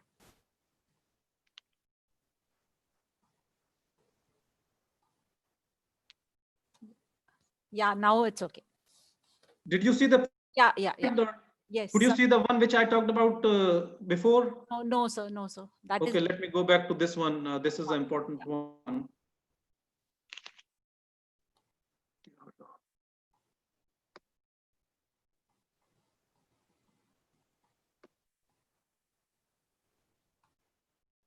Okay, so can you see this screen now? Perfect. Perfect, sir. Okay. Hold on. Okay, so what I'm trying to show here is that how did we or how did we make this bilayer electrode? Okay, so we started with a doped silicon substrate, and on top of that, you can see that the deposition being done using this GLAD technique. This is the titanium disilicide nanorods. Okay, so this was the first step. So where we had these titanium disilicide nanorods on top of this doped silicon substrate. Followed by that, we had 3 different thicknesses of the titanium on top of these nanorods. And the third step was that we oxidized this titanium to get titanium dioxide. So this is kind of our final structure. We had titanium dioxide on top of this titanium disilicide nanorods. Okay, so the purpose was that titanium dioxide is chemically very stable, but it has a larger band gap. But titanium disilicide, it has a smaller band gap, but it's not very chemical stable. So it will be protected by the top layer of titanium dioxide. Okay, and then we did the electrochemical characterization, photoelectrochemical characterization. Okay, you can see that this was a photoactive material as well. Okay, so these heterostructures, they gave us a pretty good results in terms of the again, a lot of work still needs to be done in this area or in this bilayer electrodes, but we think that this has a lot of potential in being a successful candidate for this application. Okay, so so we saw that the higher thickness of this titanium dioxide layer, that resulted in the higher photocurrents. What it means is that probably we need more protection of these titanium disilicide nanorods using this titanium layer. So probably that's something which we play with in the future to optimize the thickness of this titanium dioxide layers. Okay. So now let's look at that. Where do we go from here now? What are the future directions in terms of the materials for this process? This, as I said, that the science and this has been known for past 50 years. Almost 130 materials have been shown that they will split water. But really, one material which has been shown that it will meet all the requirements what we need. We looked at 3 different types of 3 different classes of the compounds. If we are using oxide semiconductors, we don't know. I mean, there are a lot of possible. If you look at the quaternary oxide semiconductors that can be made, there are, you cannot humanly test 10 million compounds to come up with a perfect one. So, so we need to come up with a combinatorial approach. Okay, we require new methods. We will require more theoretical calculations to figure out that which would be the better compounds or the best compounds to work for this process. And who knows that how many compounds or how many components which we require in this materials. Okay, sometimes for good properties you may require a lot more elements. I mean, for example, if you look at that high temperature superconductivity, I mean, the best compounds there, they are a multi-component one. They use bunch of these different elements to synthesize these compounds. Multi-junction method, said, I mean, the one which we looked at the last, it was just a bilayer, but you can have more than that as well, or the tandem cells. I think there's a lot of hope there. Dye sensitization, of course, that's another technique. Quantum dot sensitization.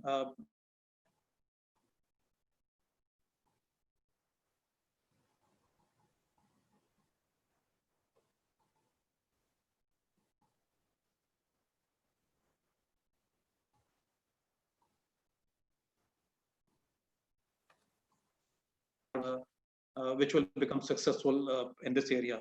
And for that, I mean, people from they will need to come together, I mean, to work here. Engineers, mechanical, electrical, chemist, physicist, help from everybody in this area, I mean, to be successful. And then this is a problem which is really going to transform the way we live. I mean, it's not just one of the research projects. I mean, I have been involved in a number of research projects, but I think that this is the one which will transform the way we live in years to come. Okay, and I like to end with this quote. So this was a quote which was in a book which was written in 19th century, a famous French author, Jules Verne. He said, water will be the coal of the future. So at the time in 19th century, what was happening that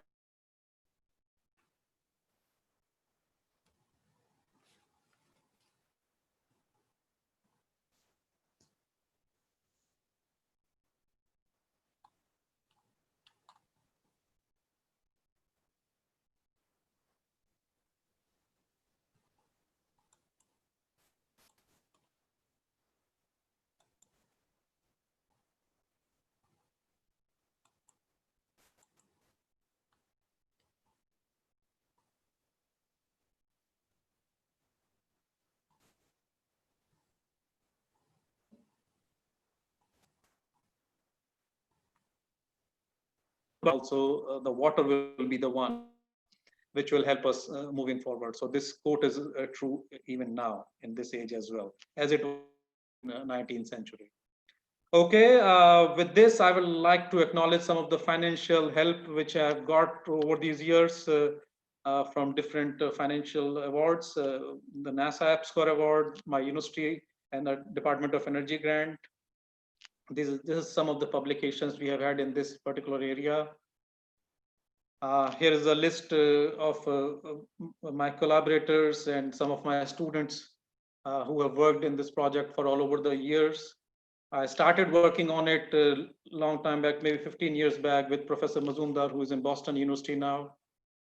Steve Trigwell, he did a lot of work on this XPS characterization. He's at NASA Kennedy Space Center.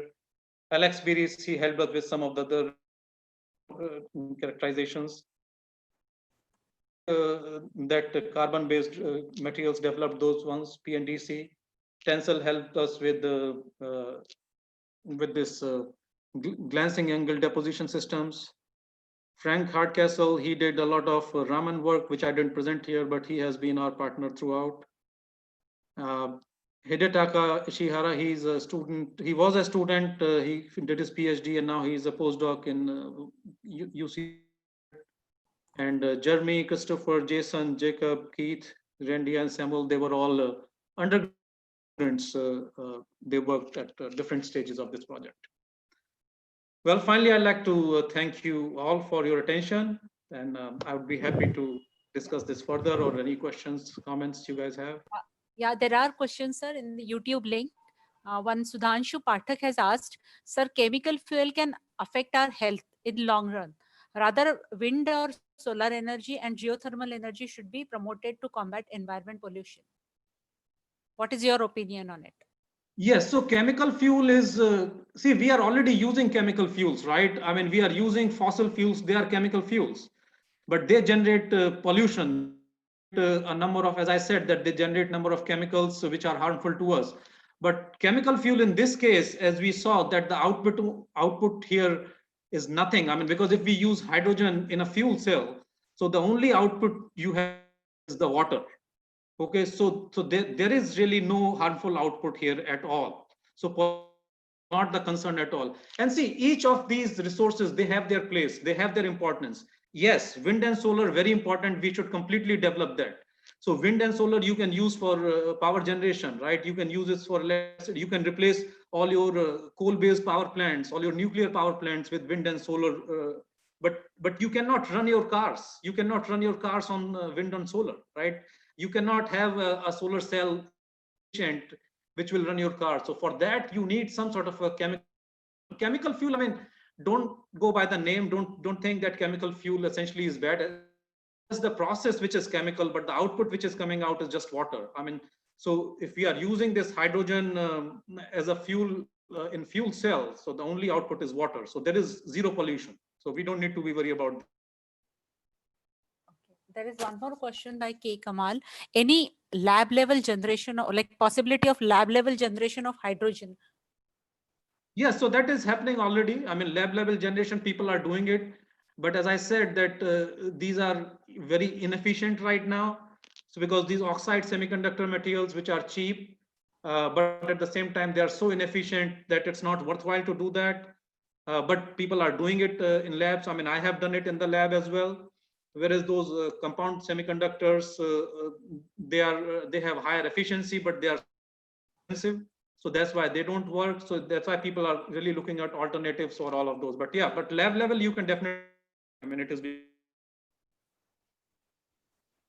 Okay. Sir, when you go for multiple like heterojunction devices or hetero layers, so is there any adhesivity problem or material property problem when you are selecting those materials? And second one is, what is the cost involved in these kind of what you call electrochemical fuel cells when you are designing? Is it very cost effective or are they expensive? Because the synthesis and other things of nanoparticle level is as it is going to be very costly. Yes. So the first question was, what was the first part about? First part you said was about heterojunction. Is there any other like yes, adhesivity and other problems? Do we of encounter course. those kind of things? Of course, it's not the adhesivity, but there are a lot of problems. There's a thermal mismatch. Sometimes there's a lattice mismatch. So I didn't talk about all the problems, but there are a bunch of problems. It's not very simple just to have a layer and deposit another on top of that. There are a lot of challenges there as well. So that is an additional thing which needs to be considered when you are developing that. And secondly, for the cost, yes, if you are using these low pressure methods, the one which I used for this, that is an expensive process. It's a low pressure process. A lot of money to deposit those.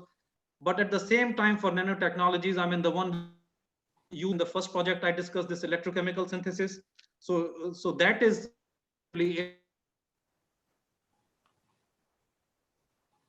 as this low pressure systems.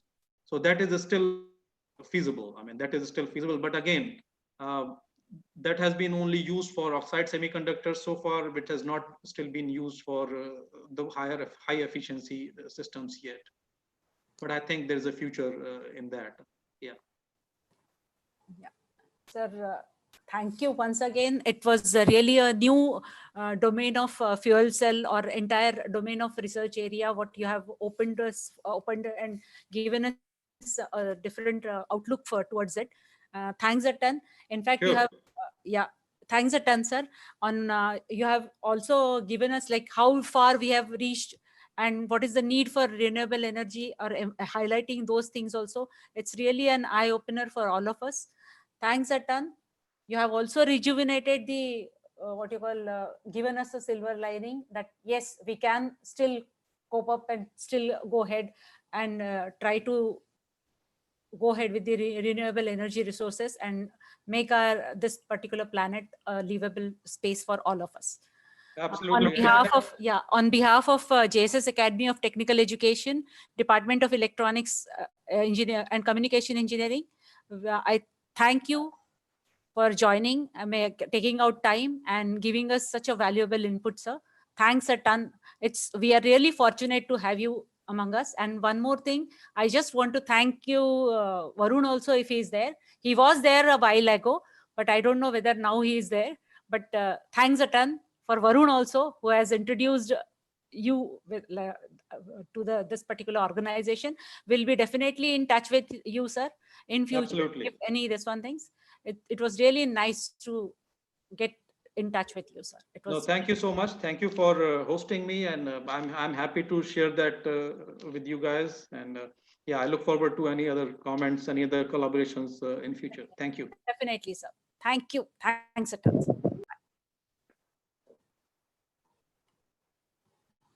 Bye for now.